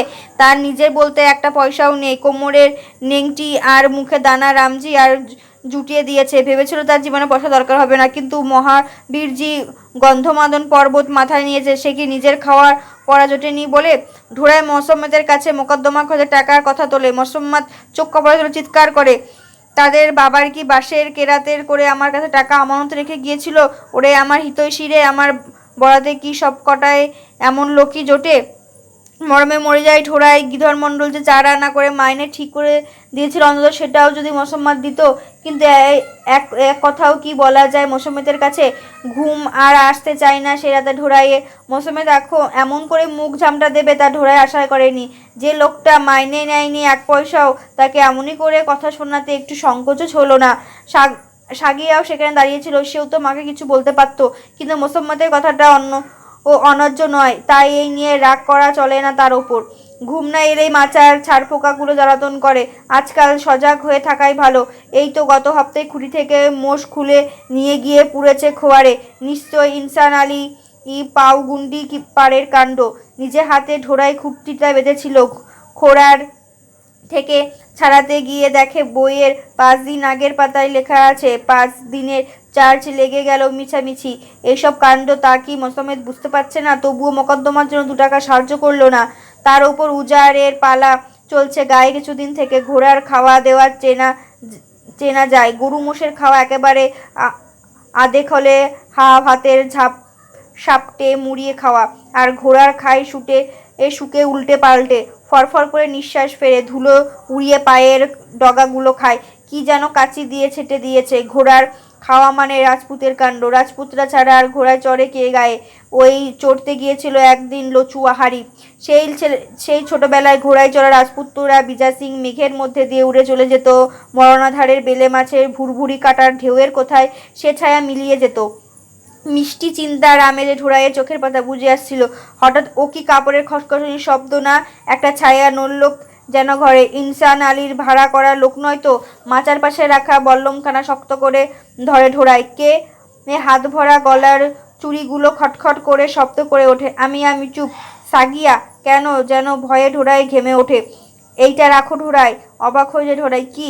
টাকা কড়ি তো আমার কাছে থাকে না যে? মা কোথায় বাতাই গুজে রাখে, আমাকে জানতেও দেয় না। আমার গহনাগুলো দেওরের বাড়িতে আনতে দেয়নি, এইটাই কেবল আমার কাছে। মোকদ্দমার খরচ করিস? জিনিসটাকে ঢোড়াই আঙুল নিয়ে ঠাউর করার চেষ্টা করে। না করিস না ঢোড়াই। বিরাট গলা খাকার দিয়ে ইদারাতলার দিক থেকে ধ্বনি ওঠে, হো হো ঘরওয়ালা জাগো হো হো। এইবার চমকে দুজনে। লচুয়া চৌকিদার কোয়ারি টোলার দিকে পাহারা দেওয়া বাড়িয়েছে কিছুদিন থেকে। না হলে গরিব মরার হয়ে যাবে। এইবার ধরতে পারলে ওই মুসলমান পান্ডি পার্কে খাট্টা খাইয়ে ছাড়বে। বাড়ির ভেতর থেকে মোসাম্মদ এসে চৌকিদারকে সাড়া দেয় যে সে জেগে আছে। অন্ধকার ঘরে মায়ের খাটের তলে বেশ একটু শব্দ করে এই লোটাটাকে রাখে সাগিয়া। কৈরিদের ধর্মাধিকরণের গমন। ঢোড়ায় সাগিয়ার দেওয়া জিনিসটা প্রাণে ধরে বেচতে পারে না। জিনিসটা পাকানো সুতোর গোছা থেকে গাঁথা একটা মালা। ছোট ছেলের গলার মালা, মানে তাতে রয়েছে 2টো চাঁদির টাকা। একটা রামচন্দ্রজির টাকা, তীরধনুক কাঁধে 2 ভাইয়ের ছবি দেওয়া, আর একটা ফরাসি লেখা সিক্কা। অতি পরিচিত জিনিস। হিন্দু মুসলমান কোনো রকম ভূত দানা নজর দিতে পারে না এই মালা ছেলেদের গলায় থাকলে। যাদের পর্বত মা দুধ ঘি খাওয়ার মুখ দিয়ে দুনিয়ায় পাঠিয়েছেন, তাদের ছেলে মেয়েরা এমনি মালা গলায় পড়ে।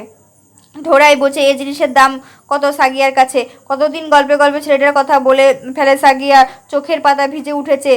তাকে পরমাত্মা ওই একটাই দিয়েছিল। 3 বছরের দামাল ছেলে চলে যেতে 3 দিনে জ্বরেও দরকার হলো না।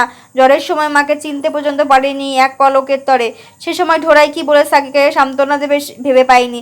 ইচ্ছা করেছে তার মাথার চুলের মধ্যে দিয়ে আঙুল চালিয়ে তাকে ঘুম পাড়িয়ে দিতে। ইচ্ছা হয়েছে কাঁদিস কেন সাগিয়া। মনে হয়েছে যে আসল লোকসান সেই ছেলেটার, যেটা চলে গিয়েছে এমন মা পেয়েছিল। আরও কত কি ঢোড়ায় সে সময় ভেবেছে, কিন্তু বলার সময় আনাড়ির মতো বলেছে, ছেলে কি কখনো মরে, সোনা কি কখনো জলে ছাই হয়, কারোর ছেলে মরলে এই বলাই নিয়ম। তবু এই স্বরে গভীরতা সাগিয়া অপ্রত্যাশিত মনে হয়েছে। নিজে এ ব্যথা না বুঝলে এ দরদ কি কারোর আসে? ছেলের মা হয়েও না হয় কথা ছিল, তার কোল খালি করা ছেলের জন্য এত ব্যথা এই লোকটার। হঠাৎ ধরে অনুভব করছে যে সাগিয়া তার দিকে তাকিয়ে তার মুখ চোখের মধ্যে কি যেন খুঁজছে। একটু অপ্রস্তুত হয়ে গিয়ে ঢোড়ায় বলে ফেলেছে, যার জিনিস তিনি ফিরিয়ে নিয়েছেন। সাগিয়া হাতে করে দিল বলেই কি ঢোড়ায় ওই মালাটা রাজপুতদের সঙ্গে যেতাজেতির খরচ করে দিতে পারে? আবার ফিরিয়ে দিল সাগিয়া দুঃখও হবে। কথা তো বেশি কিছু বলবে না, কিন্তু তার চোখের করে জল এসে যাবে, সে কথা ঢোড়ায় বেশ জানে। তাই মালাটাকে নিজের কাছে রেখে দেয় ঢোড়ায়। সে মনে মনে বুঝেছে যে এটা তার খাতিরেই দিয়েছে সাগিয়া। গঞ্জের বাজারে নৌরঙ্গি লাল গোলকদার লোক ভালো, কুয়ারি টোলার লোকদের আঙুলের ছাপ নিয়ে 7টা টাকা দেয়। ছাপ না নিয়ে আর উপায় কি? 7 টাকায় নয় রাখতে পারলে রামনেওয়াজি মুন্সিকে অনিরুদ্ধ মুক্তারও একটা কেউ কেটা লোক নয়, জলদি করতে হয়। পরশু আবার বাবু সাহেব গিয়েছে অ্যাসেসরিতে, হাকিমকে দিয়ে কি করাচ্ছে কে জানে। অগত্যা অনিরুদ্ধ মুক্তারের অনুযায়ী কুয়ারিরা কাজ করে। তার এক কথা, সমন কি লুটিস কখনো নিব না, বাস আর কিছু করতে হবে না। দুই পক্ষেরই মোকদ্দমার সলা দেয় অনিরুদ্ধ মুক্তার। জিরানিয়া অনিরুদ্ধ মুক্তারের সলা নিয়ে কুয়ারিরা গিয়েছিল কাছারিতে। রামনেওয়াজি মুন্সি তাদের সঙ্গে যেচে কথা বলে সেখানে। আরে পালিয়ে বেড়াচ্ছিস কেন তোরা? বচন সিং এর কদিন থেকে আমার বাড়িতে আছে। ও আমার কাছে এসেছে তোদের খেলাপের মকদ্দমা তদবিরে নয়, ও এসেছে অন্য কাজে। ওর নাম সেসেরেস ফিরিস্তি থেকে কেন যেন ছেটে দিয়েছে পেশাকার সাহেব। অ্যাসেসরিতে ওর নাম আবার ঢুকানোর জন্য চাই 200 টাকা। কিন্তু বচ্চন সিং এর হার কঞ্জুস যে পেশাকার সাহেবকে 25 টাকার বেশি খুশি করতে রাজি না। আমি বলি যে ওয়াজিব খরচ করতে পেছুপা হলে চলবে কেন? নিজে গাড়োয়ান আর দুটো বলদ সব বিলিয়ে বোধহয় 25 টাকা খেয়েছিস এই কয়দিনে, তবু ন্যায্য খরচ করবে না। কাজের মধ্যে তো রাতে আমার বাড়িতে ঘুমোস, আর সারাদিন টুরমনের খাড়মের মরণ ধারের খেতে জল সেচবার পাম্প বসিয়ে না সেখানে বসে বসে চীনাবাদামের ক্ষেত দেখা। বেশি চালাক কিনা রাজপুতি বুদ্ধি আর কত হবে? বাবু সাহেব তাহলে বলো, আর শেষর নেই তবে যে সেদিন আংরেজি কুর্তার ওপর পাট করা ভাগলপুরি চাদর কাঁধে ফেলে শ্যাম্পু নিতে এলো, কুয়ারি টোলার মধ্যে দিয়ে আসবার সময় চেঁচিয়ে পেছনে হরবংশ সিং সেপাইটাকে বলল যে 6-7 দিন লাগবে এ অ্যাসেরিটাই, এর মধ্যে পশ্চিম টোলার ক্ষেতটা যেন তৈরি হয়ে থাকে। আমি আমি যে বলছি যে ওর অ্যাসেরিতে সেই নেই, সেটা আর কিছু না। ও কি বললো সেটারে বড় হলো। মুন্সিজি চটে ওঠে এই মুখ্য গেগুলোর ওপর। কারোর দেওয়া গালাগালি এর আগে কখনো এত ভালো লাগেনি কুয়ারিদের। এটা বুড়ো দাদার গালাগালির চাইতেও মিষ্টি। ঢোড়াইটাও এলো না, এলে এখন জমতো। তারপর মুন্সিজি কাজের কথা পারে। তোরা হাজির হয়ে যাবি নাকি মোকদ্দমায়? কত টাকা জোগাড় করেছিস? উঠেছিস কোথায়? এখনও টাকা জোগাড় হয়নি বলে বিলটোরা কোনো রকম সেদিনকার মতো কথাটা এড়িয়ে যায়। তারপর গায়ে ফিরে এলে সে বিলটোরা গান বাঁধে। আজকাল মুন্সিজির কুঠুরিতে জজ সাহেবের কাছারি, নড়বে নাকো বচ্চন সিং মুন্সিজির পা ছাড়ি।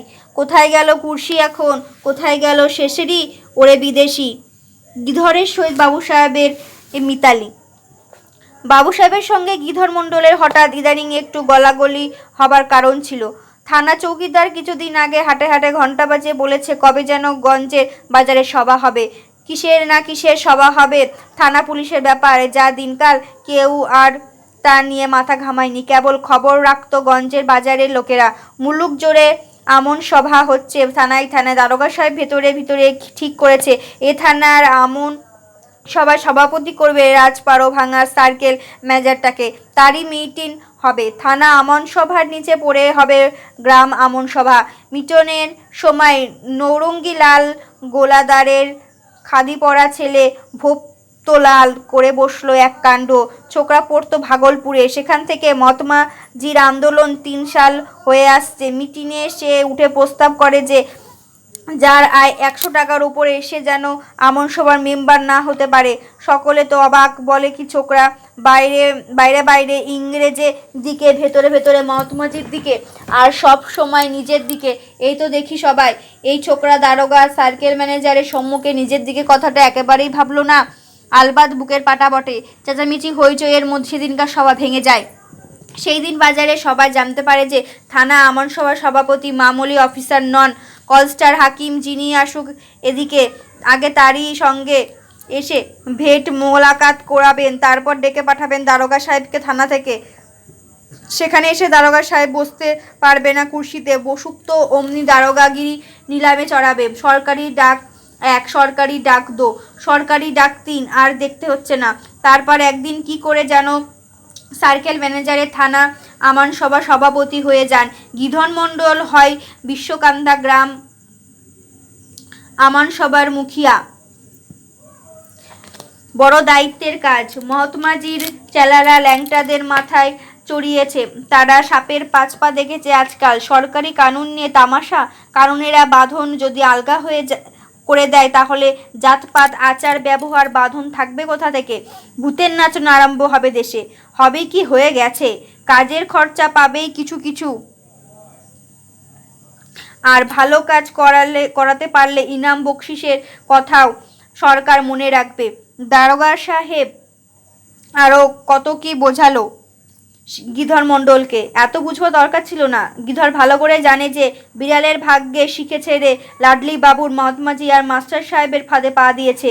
নইলে ওই বচন সিংয়ের গোষ্ঠী থাকতে বিশ্বকান্ধায় আর কারো অফসর হতো না। বাবু সাহেবের হাড়ে হাড়ে বোঝেন যে দারোগা পুলিশ বিরুদ্ধে থাকলে রাজপুতের লাঠি হয়ে যাবে প্যাকাটির মতন ওর ফঙ্গবনে। রাজপুতের ঘোড়া হয়ে যায় গাধার সামিল। আরে হাম্মক লাডলি, বুঝছিস না যে তোকে ওই কুচক করে মাস্টার সাহেবে তাদের বোঝা বোঝা বইবার গাধা করেছে, নিয়ে যাচ্ছে ঘাটের দিকে। বংশের ইজ্জতে ঘুম ধরিয়ে দিলে আর কি ল্যাংটার বচ্চন সিংয়ের পরিবারকে মানবে? সে শরীর জানটুকু এখন পর্যন্ত ধুকধুক করছিল রাজপুতি কলেজের ভেতরে, তাই ওই শকুনগুলো এখনও ছিঁড়ে খায়নি। এখন আমন সভায় মুখিয়াটাকে হাতে রাখতে পারলে সময়ে অসময়ে কাজে দিতে পারে। তাই জাতের ইজ্জত তুলে গিধন মণ্ডলটার সঙ্গে হাত মিলিয়েছে বচ্চন সিংয়ে নিজে উপযাজক হয়ে।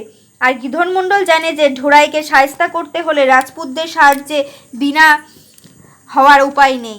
তার উপর লচুয়া চৌকিদারটাও এতদিন নিরিবিলিতে তার কাছে সাগিয়া আর ঢোড়াইয়ের সম্বন্ধে কী সব যেন বলে গিয়েছে। দাঁত বার করে আবার হারামজাদাটা হাড়ির বাচ্চাটা যাওয়ার সময় খোঁচা দিয়ে বলে গেল যে তোমাদের বাড়ির বইয়ের কথা বলে তোমার কাছে কথাটা বললাম মোড়ল। সেই দিন থেকে তার মনটা ঢোড়াইয়ের ওপর আবার বিগড়েছে। আর ওই নচ্ছার কুটনি মোসাম্মতটা, ওইটাই তো যত নষ্টের গোড়া। রঙ্গরস কমে আসে। সে মোসাম্মেতের মুখে 24 ঘন্টা বাজে কথার খই ফুটতো। সে শুদ্ধ হয়ে আসে একটু গম্ভীর।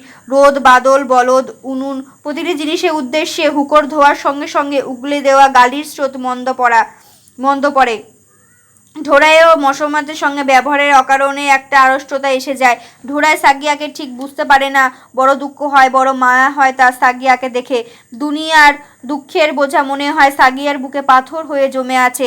কিন্তু তা নিয়ে মুখে রাগ কাটবার মেয়ে সে নয়। সূর্যি ঠাকুরের মতো ঠিক যে সময় যে কাজটা করা দরকার মুখ বুজে করে যায়। বাদলে ঢাকা পড়লেও কাজে কামাই নেই। তাকে দেখলে ঢোড়াইয়ের মনে পড়ে এ ঢলাকুমারী গানের সে রাজকন্যার কথা। এত ভালো, তবু এত পোড়া কপাল নিয়ে জন্মেছে। ডাইনি বুড়ি হিংসে করে তাকে নিমগাছ করে রেখে দিয়েছে। রাজপুত্তুর ঢলাকুমার কি তাকে চিনতে ভুল হয়? চোখের জলে বুক ভাসে ঢলাকুমারের শুকনো নিমের গুড়ির ওপর মাথা কুটবার সময়। আশ্বিনের মরণাধারের মতো কালো চোখ দুটির তলায় কি আছে জানতে ইচ্ছা করে। সাগিয়া হাসবার সময়ও তার চোখ দুটো ছলছল করলে বলে ভুল হয়। মেয়ে জাতটা অন্যরকম মতো নয়, তার ঠিক বোঝা যায় না। তাকে একেবারে আপন করে টেনে নেবে, আবার দূরে দূরে রাখবে। মজা নদী মরণাধারের মতো সাগিয়া। বান ডাকে না, পার ভাঙে না, আধি তুফানেও ঢেউ খেলে না। ঝিরি ঝিরি হাওয়ার উপরটা কাঁপে, নিচের শ্যাওলাটা একটু নড়ে। কেবল দুপুরের রোদ লাগলে তলের বালি চিকচিক করে। রোদ্দুরে যখন ঢোড়ায় তেতে পুড়ে আসে তখন চাউনিটা হয়ে যায় বোকা বাওয়ার মতো। মুখে কিছু না বললেও দরদরে পরশটুকু অদেখা মনে বড় মিষ্টি লাগে। একে দেখলে মনে ভিজে ওঠে ঠান্ডা মিষ্টি রস। এ কাছাকাছি আসে জানতে পারলেই মনটা ভরপুর হয়ে যায়। আপনা থেকে ঢোরাইয়ের মনে আসে তার একটা আওরাতের কথা। পানের পাতের মতো পাতলা ঠোঁট ছিল তার। তাকে দেখলেই দিলের ওপর সাপ উল্টানি পাল্টানি খেত। দিলের ভেতরটা হয়ে উঠত গরম। গুঁড়ো মিঠা, চিনিও মিঠা, তবু লোকে চিনি চায়। না, একটুও মনের ওপর লাগাম নেই তার। সেই হারামজাদা আওরাতটার ওপর এখনও সে মন খরচ করেছে। সাগিয়ার সঙ্গে তুলনা করলে রামিয়ার মতো মেয়ে লোক দর এক করিত তিনটে। সেই রক্তের দলাটা আজ বোধহয় 3 বছরের দামাল ছেলে। সে জিরানিয়াতে থাকলে ছেলেটা দুলদুল ঘোড়ার মেলা থেকে মাটির ঘোড়া কিনে দিত। এখনও হয়তো একজন দিচ্ছে। আর সে দুষ্টু ছেলেটা হয়তো একটা মরকট্টার বুকের লাল চুলগুলোর মধ্যে খেলার ঘোড়াটা চড়াচ্ছে। খা ঘোড়া, লাল ঘাস খা। আর বোধহয় খিলখিল করে হেসে ফেটে পড়ছে সে বেজাত আওরাতটা, যেটা ঢোড়াইয়ের সবুজ দুনিয়াটা গরু নিয়ে মুড়িয়ে খাইয়ে দিয়েছে। বাইরে কয়েকজন লোকের গলা শোনা যায়, কিরে ঢোড়াই, এরই মধ্যে শুয়ে পড়েছিস যে? আমি ভাবলাম যে আজ আবার তোদের জাতের মিটিং হবে মঠের মাঠে। তুইও যেমন। বিলটা ঢোড়াইকে টেনে মাথা থেকে নামায়, অথচ ঢোড়াই বাজে কথা বলেনি। কুয়ারিদের ক্ষেতের ফসল রোজ রাতে রাজপুতদের গরু মোষ ঘোড়ায় খেয়ে যাচ্ছিল। দিন দিন বেড়েই চলেছে। একটু আধটু ফসল খাওয়া না, চিরকাল আছে, সব গায়ে আছে। বুকে হাত দিয়ে বলুক তো দেখি কোনো ভৈসরাই নিঝুম রাতের কলাই কুথির ক্ষেতের পাশ দিয়ে যাওয়ার সময় 2-4 গাল ফসল তার মোষকে খাওয়ায়নি। হতেই পারে না। মোষের পিঠে চড়লেই মনের ভাব ওই রকম হয়ে যায়। মোষের গাটা চকচক করবে, হাড় পাজরা ঢাকা পড়বে, ফেনায় ভরা কেরেটার মধ্যে ছড় ছড় ছড় দু আওয়াজটা বেশি দুধ পড়বে। এর লোভ কোনো ভৈসরাই সামলাতে পারে না। কিন্তু এ হচ্ছে অন্য জিনিস, একেবারে যা নয় তাই কাণ্ড। একজন সেপাই খৈনি খাওয়াবার লোভ দেখিয়ে বুড়োহা দাদুকে হুইউ পাক্কির দিকে নিয়ে গিয়েছে, আর একজন তার ক্ষেতের একপাল গরু ঢুকিয়ে সেই ফাঁকে বিলটার খেতে বেলা কি হয়। বাবু সাহেব রাখালটা এদিকে উটকো গরুর পেছনে ছুটলো, আসল গরুটা পাল্টা বিলটার খেতে আলের ওপরে ছেড়ে। সেটা ভাব দেখালো যে দূরের গরুটা পাছে অন্যের খেতে নষ্ট করে দেয়, সেই জন্য তারা ভাবনার অন্ত নেই। সব বুঝি আমরা, ওসব আমাদের মুখস্থ। কিন্তু সবচেয়ে জবর কাণ্ড করেছে মোসাম্মেদ জব মোটরের খেতে। রাতে খেতে পাহারাদার মাচায় ঘুমাচ্ছিল। মাচার চারিদিকে ফণিমনসার কাঁটা দিয়ে ঘিরে। তারপর মোষ ছেড়ে দিয়েছে খেতে। সে মোষ খোয়ারে দিয়েই বাকি। বাবু সাহেবের তো খোয়ার ইনসান আলীর নামে দেওয়া। খোয়ারিদের চাইতেও মুসলমান হলো আপনার লোক। এ নিয়ে ঢোড়ায় থানা পুলিশ করতেও ভয় পায়। দারোগা সাহেব আবার তার ঘর বাড়ি নিয়ে কী সব জিজ্ঞাসা করবে যদি তাকে জিরানিয়া কাছারিতে যেতে হয়। না, সে পড়তে চায় না ওইসব গোলমেলে। কিন্তু একটা কিছু করতে তো হয়। ক্ষেতের ফসল নষ্ট করার সম্বন্ধে গিধর মণ্ডলটাও আবার এখন বাবু সাহেবের সঙ্গে মিলে গিয়েছে জাতের লোকের বিরুদ্ধে। জাতের মোড়ল হয়েছেন। বাবু সাহেবের ধরমপুরিয়া চাল দেখছিস? জাতের মোড়লকে দিয়ে জাতের বরবাদ করাচ্ছে। সত্যি প্যাচে ভূমিহার আর লালা কায়েতের চাইতে কম যায় না রাজপুতরা। তাই বিলটা কাল দলবল নিয়ে গিয়েছিল গোধর মণ্ডলের কাছে, যে কেন কাণ্ড জাতের লোকের বিরুদ্ধে গিয়েছে তারই জবাবদিহি নিতে। গিধর জিভ কেটে বলেছে, তা কি হয় সে যে বলিস তোরা? আমার কি বিয়ে সাদ্দর ফিকির নেই? আমি যাব জাতের বিরুদ্ধে, জাতের সওয়ালে আমি জাতের দিকে আমরণ। তবে কি জানিস, ভদ্রতার জ্ঞানটা তো ধুয়ে পুছে ফেলতে পারি না। বাবু সাহেব যেচে আলাপ করতে চাই, আমি কেমন করি না করি। আর জাতের মোড়ল বলে কি আর তোরা আমাকে মানিস? আজকাল জাতের মোড়ল মলহরিয়ার তাতমা। সেই ডাইনে চলতে বললে চলবি ডাইনে, বায়ে চলতে বললে বায়ে। কইরে বিলটা, মোসাম্মতের ম্যানেজার সাহেবকে আনিসনি কেন সাথে? বিলটা হেসে জবাব দিয়েছিল যে গিধর গুরুজির সাথে মিতালি করেছি বুড়ো গিধ এবার থেকে জ্যান্ত মানুষ খাবে। আর ম্যানেজার এমুখো হয় লেজ তুলে গা থেকে পালানোর পথ পাবে না। বড় শয়তান তুই বিলটা, বলে কুয়ারিরা হাসে। গিধরও হাসতে যোগ দিতে পারে না। শয়তানটা রসিকতার ইঙ্গিত আবার গরুখোর কথাটার দিকে নয়তো। লেজ তুলে পালালো বুড়ো শকুন। অপ্রস্তুত হয়ে গিধর মনে বলেছিল, কাল সাজে সকলে আসিস মঠের মাঠে। জাতিয়ারি কথায় বিচার করা যাবে। তোরা আমাকে জাতের বিরুদ্ধে মনে করিস সকলে। কোয়েরিদের জাতের সবাই ঢোড়ায় গিয়ে কি করবে, এই জন্য আজ ঢোড়া সকাল সকাল শুয়ে পড়েছিল। কিন্তু বিলটার হাত থেকে কি নিস্তার আছে? ঢোড়াইয়ের সুমন্ত্রণা প্রদান। তোলা সব লোক জড়ো হয়েছে মঠের মাঠে। বাইরের লোকের মধ্যে এসেছে একমাত্র লচুয়া হাড়ি। সবচেয়ে শেষে পৌঁছলো গিধির মণ্ডল। যে জাত জেগে থাকে সেই জাতি বেঁচে থাকে বলে গিধর মণ্ডল মধ্যখানটাতে গিয়ে বসে। অনেকে ভেবে ভেবে কথাটা তৈরি করে সে এসেছে, তো এখন এগুলো বুঝলে হয়। সবাই বলে, হা, এ কথাটা কথার মতো কথা বলেছ বটে মোড়ল। তার মানেই হচ্ছে যে কথাটা বুঝতে পারিনি কেউ। গিধরের মনটা প্রথমেই খারাপ হয়ে যায়। রাজপুতরা কোয়েরিদের ক্ষেতের ফসল নষ্ট করে দিচ্ছে, সে কথা সকলেই উঠোতে চায়। আজ মোসাম্মেতের হয়েছে, কাল তোর খেতে হতে পারে। বল মোড়ল, কি করা যায়?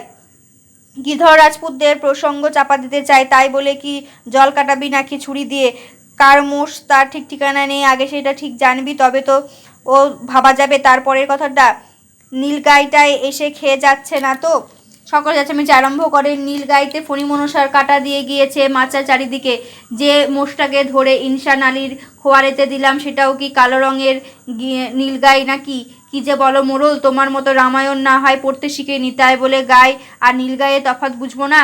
আরে তা নয়, সাঁওতালরা তীর-ধনুক দিয়ে কি নীলগাই মারলো সেদিন খেতে দেখলি তো? আমি বলেছিলাম যে হতেই তো পারে নীলগাই। গনৌরী বলে, নীলগাইয়ের কথা যদি তুললি তবে শোন বলি। আর এক ব্যাপার, নীলগাইয়ের মাংস বিলি হচ্ছিল যখন সাঁওতাল টোলায়, তখন পৃথ সাঁওতালে কি বলেছিল শুনেছিস? বলেছিল তোদের জমি যেগুলো বাবু সাহেব নিলাম করেছেন সেগুলো আমাদের দেবে বলেছে। আমি বলি, নিলাম আবার করলো কবে? অনিরুদ্ধ মুক্তা বলেছে, নোটিশ না নিলে নিলাম হবে না, তুই বললেই হলো। সে কথার পারো, রাজপুতদের কথা এসে পড়বে। গিধর মণ্ডল বিরক্ত হয়ে ওঠে। ইচ্ছা হয় বলে যে, জাতার ভুট্টা পিষতে গেলে দানার মধ্যে 2-4টে ঘুণ পিষে যাবেই, কিন্তু অনর্থক গোলমাল বাড়িয়ে লাভ কি? বলে অনিরুদ্ধ মুক্তারের চাইতো পণ্ডিত হয়ে উঠেছে সাঁওতালগুলো আজকাল। বুড়োহা দাদা এই কথায় সায় দেয়। একটা ছোকরা বলে, বুড়োহা দাদা সেই রাতের বাঁধনের কথাটা ভুলতে আর পারছে না। ধোড়ায় বিলটাকে খোঁচা দিয়ে মনে করিয়ে দেয় সে আসলে কাজের কথা থেকে কিছু হচ্ছে না, সে জিনিসটা তো চাই গিধর মণ্ডল। বাবু সাহেব বোধহয় সাঁওতালদের কাছ থেকে ধাপ্পা দিয়ে কিছু সেলামি নিতে চায়। বিলটা আবার বাবু সাহেবের কথা তুলেছে। গিধর আর একবার কথার মোড় ঘোরার চেষ্টা করে। জাতের কে নীলগাইয়ের মাংস খেয়েছিল সেদিন? প্রায় সকলেই দোষী, কেউ জবাব দেয় না। এ আবার কি কেঁচো খুঁড়তে সাপ বেরোলো? বিলটা বলে, আসল কাজের কথা এসো মণ্ডল। আমি চাই জাতের তরফ থেকে আমাদের মেয়েদের রাজপুতদের বাড়ি কাজ করা বন্ধ করে দাও। পৈতো নেওয়ার পর থেকে কুশো বাহাছত্রী মরদরা রাজপুতদের বাড়ির এঁটো কাটার কাজ বন্ধ করে দিল। তবে মেয়েরা করে কেন সেই কাজ এখনও? আমাদের টোলার 3-3টে মেয়ে বিয়ের পরও শ্বশুরবাড়ি যায় না, সেখানে থেকে নিতে এলেও তাদের বাবা মা আর রোকাশোদি করায় না কেন শুনি? পরগনা শুদ্ধ লোক এ কথা জানে। আমাদের সাফ কথা, রাজপুতদের বাড়ি দায়ের কথা কাজ করা বন্ধ করে দাও। ঘরের বেড়ায় মোমের ছবি টাঙিয়ে লক্ষ্মণীরা পেলে কোথা থেকে? তুলকালাম আরম্ভ হয়ে যায় মাঠে। বুড়ো দাদু ঠকঠক করে কাঁপে। হলো কি কালে? এখনো তবু তার ছেলে বউটা রাজপুতদের বাড়ি কাজ করে যা হোক দুমুঠো খেতে পাচ্ছে, নিজেদের পায়ে কুড়ুল মারিস কেন রে বিলটা? তবে হ্যাঁ, যে মেয়েদের বয়স কম তাদের জন্য একটা নিয়ম করলে হয়। খেকিয়ে ওঠে একসঙ্গে কয়েকজন। আমার মেয়ে লক্ষ্মণীয়াকে ঠেস দিয়ে কথা বললি সে বাবু সাহেবের বাড়ি কাজ করে বলে? তোর ছেলের বউয়ের বয়স 15-20 হয়েছে বলে কি তার চরিত্রটা দুধ দিয়ে ধুয়ে পবিত্র করা গিয়েছে? তো চুরির জন্য আমাদের এই হালত আজ, আর তুই দিস আমার মেয়ের খোটা? বিলটেরা ধৈর্য থাকে না, সে কারোর কথা কানে না দিয়ে গিধরকে বলে, কি গিধর মণ্ডল, তুমি যে মুখে রাগ কাটছো না? রাজপুতদের বিরুদ্ধে কথা বলে পহরেও তো একবার তোমার বুলি শোনাবে। তুমি একবার জিভ নাড়লেই তো রাজপুতি ময়লা স্থাপ হয়ে যায়। রাগে গিধর মণ্ডলের সর্বশরীর জ্বলে ওঠে, তবু মুখে হাসি এনে বলে, এটা কি কুশ বাহাছত্রীদের জাতের মিটিং নাকি যে এখানে জাতের তরফ থেকে ফয়সালা হবে কোনো জিনিসের? সকলে অবাক হয়ে যায়। এটা জাতের মিটিং না? তবে যে কাল বললো সকলে তোমরা এখানে জুটবে, সবসময় এক মুখ দিয়ে কথা বলো না, আর এক মুখ তোমার আছে? এতক্ষণে দাঁত মুখ খিচিয়ে ওঠে গিধির মণ্ডল। জাতের মিটিং হবে সে আবার আমি কখন বললাম? জাতের মিটিং হলে এলো, এর মধ্যে লচুয়াহার এসেছে কেন? এ তাতমাট এসেছে কেন? তন্ত্রী মাকোয়ারি বলেও কি একটা নতুন জাত সৃষ্টি হয়েছে নাকি আজকাল? না হয়ে থাকলেও হবে। কি বলিস চৌকিদার? লচুয়া চৌকিদার ছাড়া কথাটার ইঙ্গিত এই উত্তেজনার মধ্যে কেউ খেয়াল করে না। সব জিনিসে কেবল মারামারি কাটাকাটি এ গায়ে। গিদার মণ্ডল ধর্মর করে উঠে পড়ে। এইসব দলাদলির মধ্যে থাকা আমার অভ্যাসে নেই। আমি আমন সবার মুখিয়া হয়ে আমি তা করতেও পারি না। ঢোড়াইয়ের দিকে তাকে অগ্নিদৃষ্টি হেনে এসে চলে যায়। ওরে আমার অভ্যাস না রাখনেওয়ালা, দেরি হয়ে যাচ্ছে, যা শিগগিরই কানি মুন্সির কাছে অভ্যাস বদলাতে। এতক্ষণে লচ্ছু চৌকিদার বলে যে গিধর মণ্ডল তাকে আসতে বলেছিল আমন সবার বৈঠক হচ্ছে বলে। তাই নাকি? হারামির বাচ্চা গরু খোট্টা। আমন সবার মিটিংয়ের রিপোর্ট মাসে একটা না পাঠালে দারোগা সাহেব চটে যে। অনেক আশা করে আজকে সকলে জাতের সভা করতে এসেছিল সাজের ভজন বন্ধ করে। যে লোকগুলো সাজের ভজনে আসে সেগুলো সাদি আর শ্রাদ্ধের ভোজে যায়, বিশ্বহরির আর রামনবমীর পুজো করে, রামখেয়ালি আর ভমরের গানের আসর পাতে।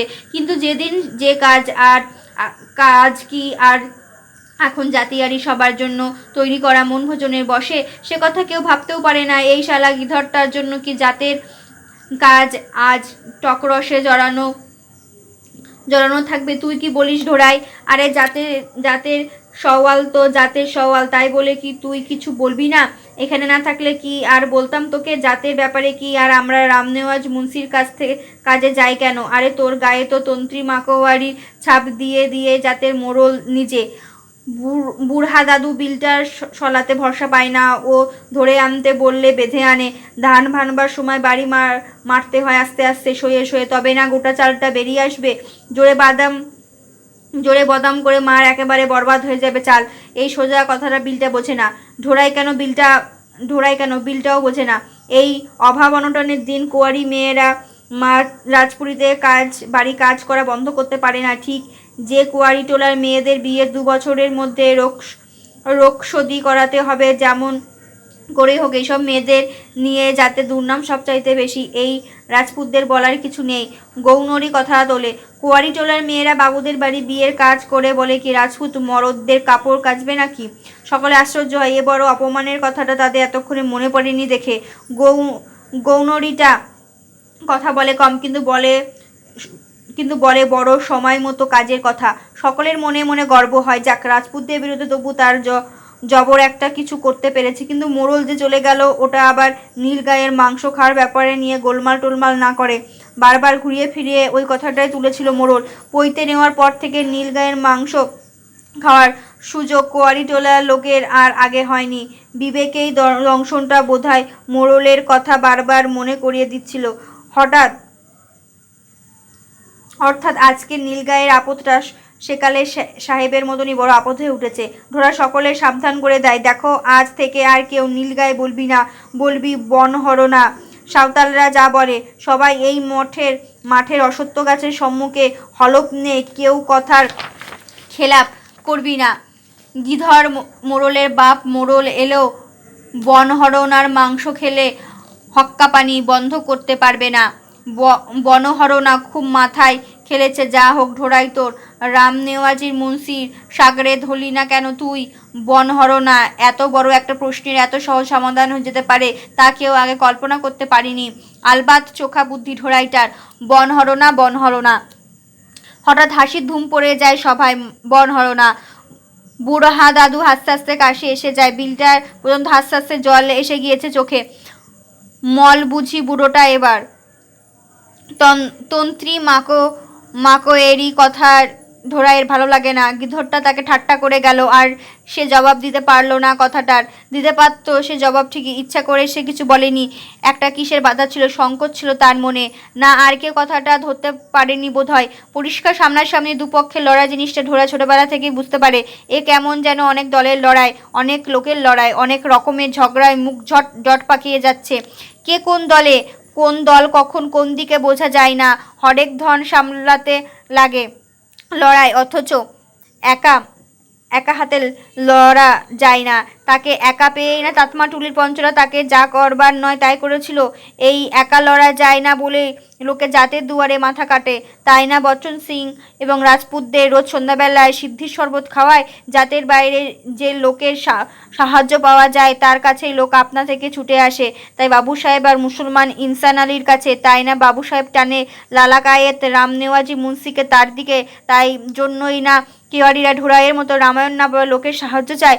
রাজপুতরা তাদের চাইতে বেশি বুদ্ধি রাখে। তারা কোয়ারিদের মোড়লের দল থেকে ভাঙিয়ে নেয়। নিত্য দেখি কোয়ারিরা একজন রাজপুতকে তাদের দল দেখিয়ে ভাঙিয়ে। সাঁওতালদেরও কি বাবু নিজের দিকে করেছে? পিঠ খামখা মিথ্যা বলবে কেন? সাগিয়া গোয়াল ঘরে আগুন জ্বালাতে এসেছিল ধোয়া করবার জন্য। ঢোড়ায় ঢুকতে জিজ্ঞাসা করলো, কি সব হলো জাতীয়তা সভায়? তামাক খাওয়ার শব্দ শুনে ঢোড়াই বুঝতে পারে মোসাম্মত সৈনি এখনো এই খবর শোনবার জন্য। নিজে এসে জিজ্ঞেস করুক, তবে ঢোড়াই বলবে তাকে খবর, নইলে দায় পড়েছে ঢোড়াইয়ের। সাগিয়া সব শুনে যাওয়ার সময় বলেছে, এত পাপ কি ধরণীতেও সহ্য করতে পারে? ধরিত্রী দেবীর কোপ। সাগিয়ার কথা বোধ হয় ধরিত্রী মায়ের কানে গিয়েছিল। সে কি ধরিত্রী মায়ের সারা গম গম গম গম গুড় গুড় গুড় গুড় গুড় গুড়। এক কুড়ি মেঘের ডাক থেকে টকবক করে ফুটছে তার বুকের ভেতরে। হুক্কার ছাড়তে ধরতী মায় মুখখানা তার ফেটে যাবে বুঝি এবার। যা ভাবা তাই কি হলো? চরমর করে তামাক ক্ষেতের মধ্যে দিয়ে জমিটা ফেটে গেল। ফোয়ারা দিয়ে বাতাস সমান উঁচু জল আর বালি বেরোলো। ফাটলের মধ্যে দিয়ে এখানে ওখানে আগুনতি জায়গায় অগুনতি হাতি সুর দিয়ে জল ফেলেছে পাতাল থেকে। শব্দ থামেই না, শব্দ থামেই না। কুয়োটা গপ গপ করে জল বমি করছে। চারিদিকে বালির সমুদ্র ভুরভুর কাটছে। তামাক ক্ষেত যখন ডুবে গেছে জল বালির মধ্যে, তা ঢোড়ায় লক্ষ্যও করেনি। ভয়ে ঢোড়ায় রামচন্দ্রজির নাম পর্যন্ত ভুলে যায়। দুনিয়াটা গুরু গুরু হয়ে যাবে এবার, আর রক্ষে নেই তার। কোথায় তলিয়ে যাবে সে? হঠাৎ কেন কেন আবছা ভাবে মনে হয় একমাত্র এই দূরের উঁচু পাক্কি সড়কে যেতে পারলে তার প্রাণটা বাঁচতে পারে। ঢোড়ায় ঊর্ধ্বশ্বাসে দৌড়ায় পাক্কির দিকে। দৌড়ান কি যায়, কাদা বালির মধ্যে টলে টলে পড়ছে সে অসম্ভবে। তামাক ক্ষেতটুকু পার হতেই তার জন্মযুগ কেটে যাবে। তাতমাটুলির সেই আওরাত মুখ হঠাৎ মনে পড়ে। 3-4 বছরের ল্যাংটা ছেলেটার ভয়ে তার মুখ গুজে আসছে। এগে মায়ে গে এ ঢোড়ায় জান গেল রে। সাগিয়ার গলা। ঢোড়ায় থামে, দাঁড়ায়। এতক্ষণ সাগিয়ার কথা মনে পড়েনি। তামাক খেতে তারা কাজ করছিল। ঢোড়ায় ফিরে দেখে যে সাগিয়ার কোমর পর্যন্ত ঢুকে গিয়েছে একটা ফাটলের বালির মধ্যে। মায়ে ঝিয়ে পরিত্রাহী চিৎকার করছে। ঢোড়াই আর মশম্মতের মিলে ধরাধরি করে সাগিয়াকে টেনে তোলে। মা পেটিতে ঢোড়াইকে জড়িয়ে ধরে কাঁদতে বসে। তারা দুজনেই তখনও ঠকঠক করে কাঁপছে। ভয়ে তাদের বুকে ধুকধুকানি পর্যন্ত ঢোড়াই শুনতে পাচ্ছে। বেশ নতুন নতুন লাগে ঢোড়াইয়ের। বুড়ি কাঁদতে কাঁদতে কত কি বলে যায়। বকরির কান দুটো ধরলে ব্যাবা করে ডাকার সময় তার চাউনিটা কেমন যেন হয়ে যায়। লক্ষ্য করেছিল ঢোড়াই, আমার মেয়ের চাউনি হয়ে গেছে সেই রকম। সাগিয়া ওর কোমরের মাজায় লাগেনি টাগেনি তো? আমি ভাবলাম আমার কপাল বুঝি পুড়লো। তুই না থাকলে কি করতাম? ঢোড়াই ভাবতে গেল বুক শুকিয়ে যায়। ঢোড়াই সব কথা ভালো করে শুনছেও না। মন চলে গেছে তাতমাটুলিতে। সেখানে কে কেমন থাকলো, ছেলেটা তার মাটাও। ছেলের মায়ের অমঙ্গল সে চায় না। দোষ রামিয়ার নয়, দোষ ঢোড়াইয়ের কপালের। পশ্চিমা আওরাত কখনোই ঢোড়াইয়ের মায়ের মতো ব্যবহার করবে না তার ছেলের সঙ্গে।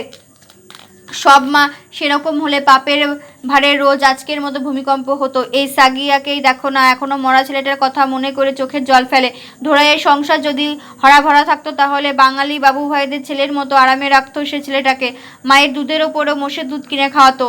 ভগবানের সেরা দান ছেলে। তার নিজের জাত বেরাদরি যখন তার হাত কেটে নিয়েছে তখন সে দোষ দেবে কাকে? দোষ তার আগের জন্মের কৃতকর্মের। ছেলেটার চেহারা যদি সেই কটা মর্কটটার মতন হয়, ভয় তার বুক কেঁপে ওঠে। সে কথা কত সময় তার মনে হয়েছে। ছেলেটার কথা মনে হলেই এই কথাই সব চাইতে আগে মনে হয় তার। না, তার মন বলছে যে তা হতেই পারে না। রামচন্দ্রজি আছেন, কখনো হতে পারে না। যত পাপই সে করে থাকুক, আগের জন্মে তার ছেলে পর হয়ে যেতে দিয়েছে সে নিজ, কিন্তু মনের এই সান্ত্বনাটুকু কেড়ে নিতে দেবে না যে যাই হোক খোদা রামচন্দ্রজিকেও না। তাহলে সে কি নিয়ে থাকবে? খ্রিস্টান হলেই কি রামচন্দ্রজি রাজ্যের আওতা থেকে বেরিয়ে যেতে হয় নাকি? দুজনকে বাঁচিও রামজি আজকের বিপদ থেকে। তারা খ্রিস্টান হয়নি। কার হাতের কাঁপুনি কার কথা মনে করিয়ে দেয়। শিরশির করে মনে পড়ে পড়াগুলো উঠেছে ঢোড়াইয়ের মাথার দিকে। হঠাৎ নজর পড়ে সাগিয়ার দিকে। একটা কি বুঝবার চেষ্টা করছে ঢোড়াইয়ের চোখ মুখের ওপরে লেখাটার মানে বোধ হয় অপ্রস্তুত ভাবটা কাটাবার জন্য ঢোড়াই সাগিয়াকে ইশারা করে বুঝিয়ে দেয়, যাক তোর মার রাগটা পড়েছে এই হিড়িকে। বাড়ির থমথমানিটা যাওয়ার কম লাভ নয়। মোসাম্মদের কান্নার লক্ষ্য ততক্ষণে গিয়ে পড়েছে বালি ভরা তামাক ক্ষেতটার ওপর। আপন বলতে ভগবান আর কি রেখেছেন তার এই মেয়ে আর জমি ছাড়া? তাতেও কি চোখ টানাচ্ছে তার? সাপ দেখলে শালিক পাখির ঝাঁক যেমনই চিকচিরমিচির করে সেই রকম একটা অবিচ্ছিন্ন হট্টগোল, গায়ে আকাশ পাতাল ভরে গিয়েছে। রাজপুত টোলার দিক থেকে চেঁচামেচি আসছে, যাস কোথা ঢোড়াই? এই সময় একজন মরদ কেউ কাছে না থাকলে ভয় করে মোসাম্মতের আর সাগিয়ার। এই এলাম বলে ন্যায় বিচারে হদ্দ করছে রামজি। গায়ের যে বাড়ি, যত বাড়ি সে বাড়ি ভেঙেছে তত বেশি। কড়ি টোলার খড়ের বাড়িগুলো কিছু লোকসান হয়নি। পাকা দালানে ভরা রাজপুত টোলের রূপ হয়েছে এ শুয়োর চড়বার পর কচুর ক্ষেতের মতো। বাবু সাহেব বাড়ির মধ্যে দিয়ে গিয়েছে মাটির ফাটলটা, দালানটাকে একেবারে দু টুকরো ভাগ করে দিয়েছে। ছাতির একদিকে থেকে আর একদিকে যাওয়া শক্ত। এর মধ্যে বিলটা ফিসফিস করে একেবারে গঙ্গাজি চলে গিয়েছে ছাদের মধ্যে দিয়ে। পয়সা পয়সা, এক পয়সা পয়সা ফেকো লালা দেখো, কালী কলকাতাওয়ালি পুল গঙ্গাজির ওপর। এর মধ্যে ওর হাসি মস্করা আসে মুখে বলে বটে ঢোড়াই, কিন্তু বহুকাল পরে রামজির ভগবান এই অন্ধ দুনিয়াটাকে দেখিয়েছেন তার ন্যায় বিচারের দৌর্দণ্ড প্রতাপ। 4 কাংলা, তা তো 1 বাংলা। 4 জন গরিব থাকলে তবে একটা পাকা দালান হয়। থাক পাকা দালানে আরাম করে গিধর মণ্ডল। কয়েকটি টোলার মধ্যে এই একটা বাড়ি গিয়েছে। খড়ের বাড়িগুলোর আর যাবে কি? একটু আধটু বাঁশ খুঁটি নড়েছে কোনোটায়, কিন্তু একটা করা না হলেও পারত রামজি। রাত পুত টোলার মেয়ে আর বাচ্চাদের ওপর। তারা কি শীতের মধ্যে সারা রাত বাইরে বসে থাকতে পারে? সবচাইতে অবাক কাণ্ড হলো জল নিয়ে। সেবার কলেরার সময় ডিস্ট্রিক্ট বোর্ড থেকে টিউবওয়েলের বসিয়ে গিয়েছিল মঠের মাঠে, সেটাতে জল ওঠেনি। মিস্ত্রিরা বলে গিয়েছে যে সদর থেকে আরও নল এনে পুঁতে দেবে, তাহলে জল উঠবে। মিস্ত্রিরা সেই যে গিয়েছে আর ফিরে আসেনি বিষকান্ধায়। সেই কলটাতে ভূমিকম্পে হঠাৎ জল এসে গিয়েছে। রাজপুত দরবারি অবধ বিহারী রামচন্দ্রজির অদ্ভুত লীলা। বিষকান্দায় সব কুয়ো ইদারা বালিতে ভরে গিয়েছে। রাজপুত টোলায় লোকদের এবার থেকে পায়ের ধুলো দিতে হবে কোয়ারি টোলায় কল থেকে জল নেওয়ার জন্য। ইদারার ফুটানি দেখাতো এতদিন। সাগিয়া ঢোড়াই সংবাদ। ভূমিকম্পের হই হুল্লোড়ের মধ্যে গায়ের ঝগড়া দলাদলি ব্যাপারটা চাপা পড়ে যায়। বাবু সাহেব ছোট ছেলে লাডলি বাবু ফিরে আসেন গায়ে। সরকার মহাত্মাজি চালাদের ছেড়ে দিয়েছে জেল থেকে ভূমিকম্পের জন্য। মাঠে টিউবওয়েলটাতে 24 ঘন্টা মেলা লেগে রয়েছে। 2 কোস দূরের কুশতী স্নান করতে যেতে হয় সকলকে। সেখান থেকে মেয়েরা কলসিতে করে জলও নিয়ে আসে, নইলে কলতলাতে রাজপুতদের সঙ্গে ধাক্কাধাক্কি করে জল নেওয়া সে কি মোসাম্মত ছাড়া যে সে মেয়ের কর্ম। তাছাড়া হাজার হলেও ভালো আদমি, ঘি দই খাওয়া মুখ দিয়ে ভগবান তাদের পাঠিয়েছেন। কুয়ারিরাম সামান্য একটু কষ্ট স্বীকার করলেই তারা যদি একটু আরাম পায় তো পাক, এতে কুয়ারিদের পয়সার খরচ নেই। তবে হ্যাঁ, চোখ রাঙিয়ে যদি কলে জল নেওয়া হক দেখাতে আসতো তাহলে কি আলাদা কথা। 2 ঘড়া জল 2 ক্রোশ বয়ে আনা, এ কি চারটিখানি কথা? সাগিয়া 2 ঘড়া জল নদী থেকে এনে রেখে দিয়ে ঢুকছে। শক্তি ছিল তাতমাটুলিতে সেই পশ্চিমা মেয়েটার। 3টে জলভরা কলসি একসঙ্গে নিয়ে আসবার সময় 1 ফোঁটা জলও উপড়ে পড়তো না গায়ে। সবসময় ঢোড়া সেটার সঙ্গে সাগিয়ার মিলে রাখে। উঠানের মধ্যে কুয়ো না হলে চলতো না সেই মেয়েটার। সাগিয়া কিন্তু কোনো আবদারের বালাই নেই, নিজে দিয়েই খুশি, যা পায় তাতেই খুশি, দাবি কিছুই নেই। সে ছিল সোহাগী বিল্লি, যত দাও তত চাই, তৃপ্তি তার কিছুতেই নেই। শীতের রাতে কম্বলখানির ভাগ চাই, তবে তিনি আরামে গড় গড় শব্দ করতে করতে ঘুমাবেন। ঘুমের ঘরে লেজে হাত পড়ে গেলে আঁচড়াতেও কসুর করবেন না। ভাগ্যে সাগিয়া পশ্চিমের তরি বধ শেখেনি, তাই ঢোড়াই এক মুহূর্তের জন্য ভাববার অবকাশও পায়নি যে সে কোনো বিষয় সাগিয়া চাইতে ছোট। এই অঞ্চলে কুয়ো খোঁড়ার কাজ করে নুনিয়ারা। তারা আগে মাটি থেকে সরো আর নুন আর বার করার কাজ করত। নিমকের হল্লার সময় এমন মতমাজি চেলাদের নিমক তৈরি করতে শেখাতো। তাই এদের ওপর পুলিশের নজর ছিল 3-4 বছর থেকে। কলস্টার সাহেবের হুকুমে ভূমিকম্পের পরদিনই দারোগা সাহেব ডেকে পাঠায় থানায় সব নুনিয়াদের মুল্লুক জুড়ে কুয়ো পরিষ্কার করবার কাজ করতে হবে বলে। তারা বিশ্বাস করতে পারেনি চৌকিদারের কথা।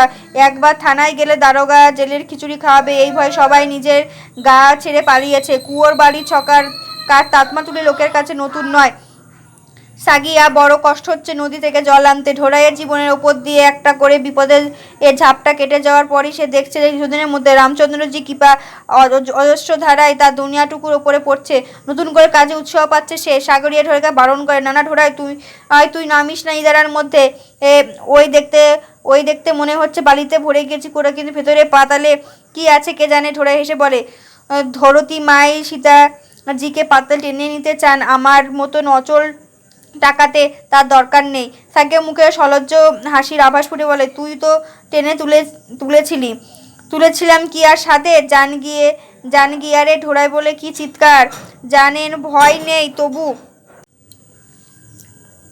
জানের ভয় নেই কার? তুই দৌড়চ্ছিলি কেন পাখির দিকে? সে সময় তো আমাদের কথা মনে হয়নি। কথাটা সত্যি। ঢোড়াই লজ্জিত হয়ে যায়। বালি ভরা বালতিটি সাগিয়ার হাতে দেয়। ঢোড়াই বালি তোলে কুয়ো থেকে। সাগিয়া বালতি ভরা বালি দূরে নিয়ে গিয়ে ফেলে দিয়ে আসে।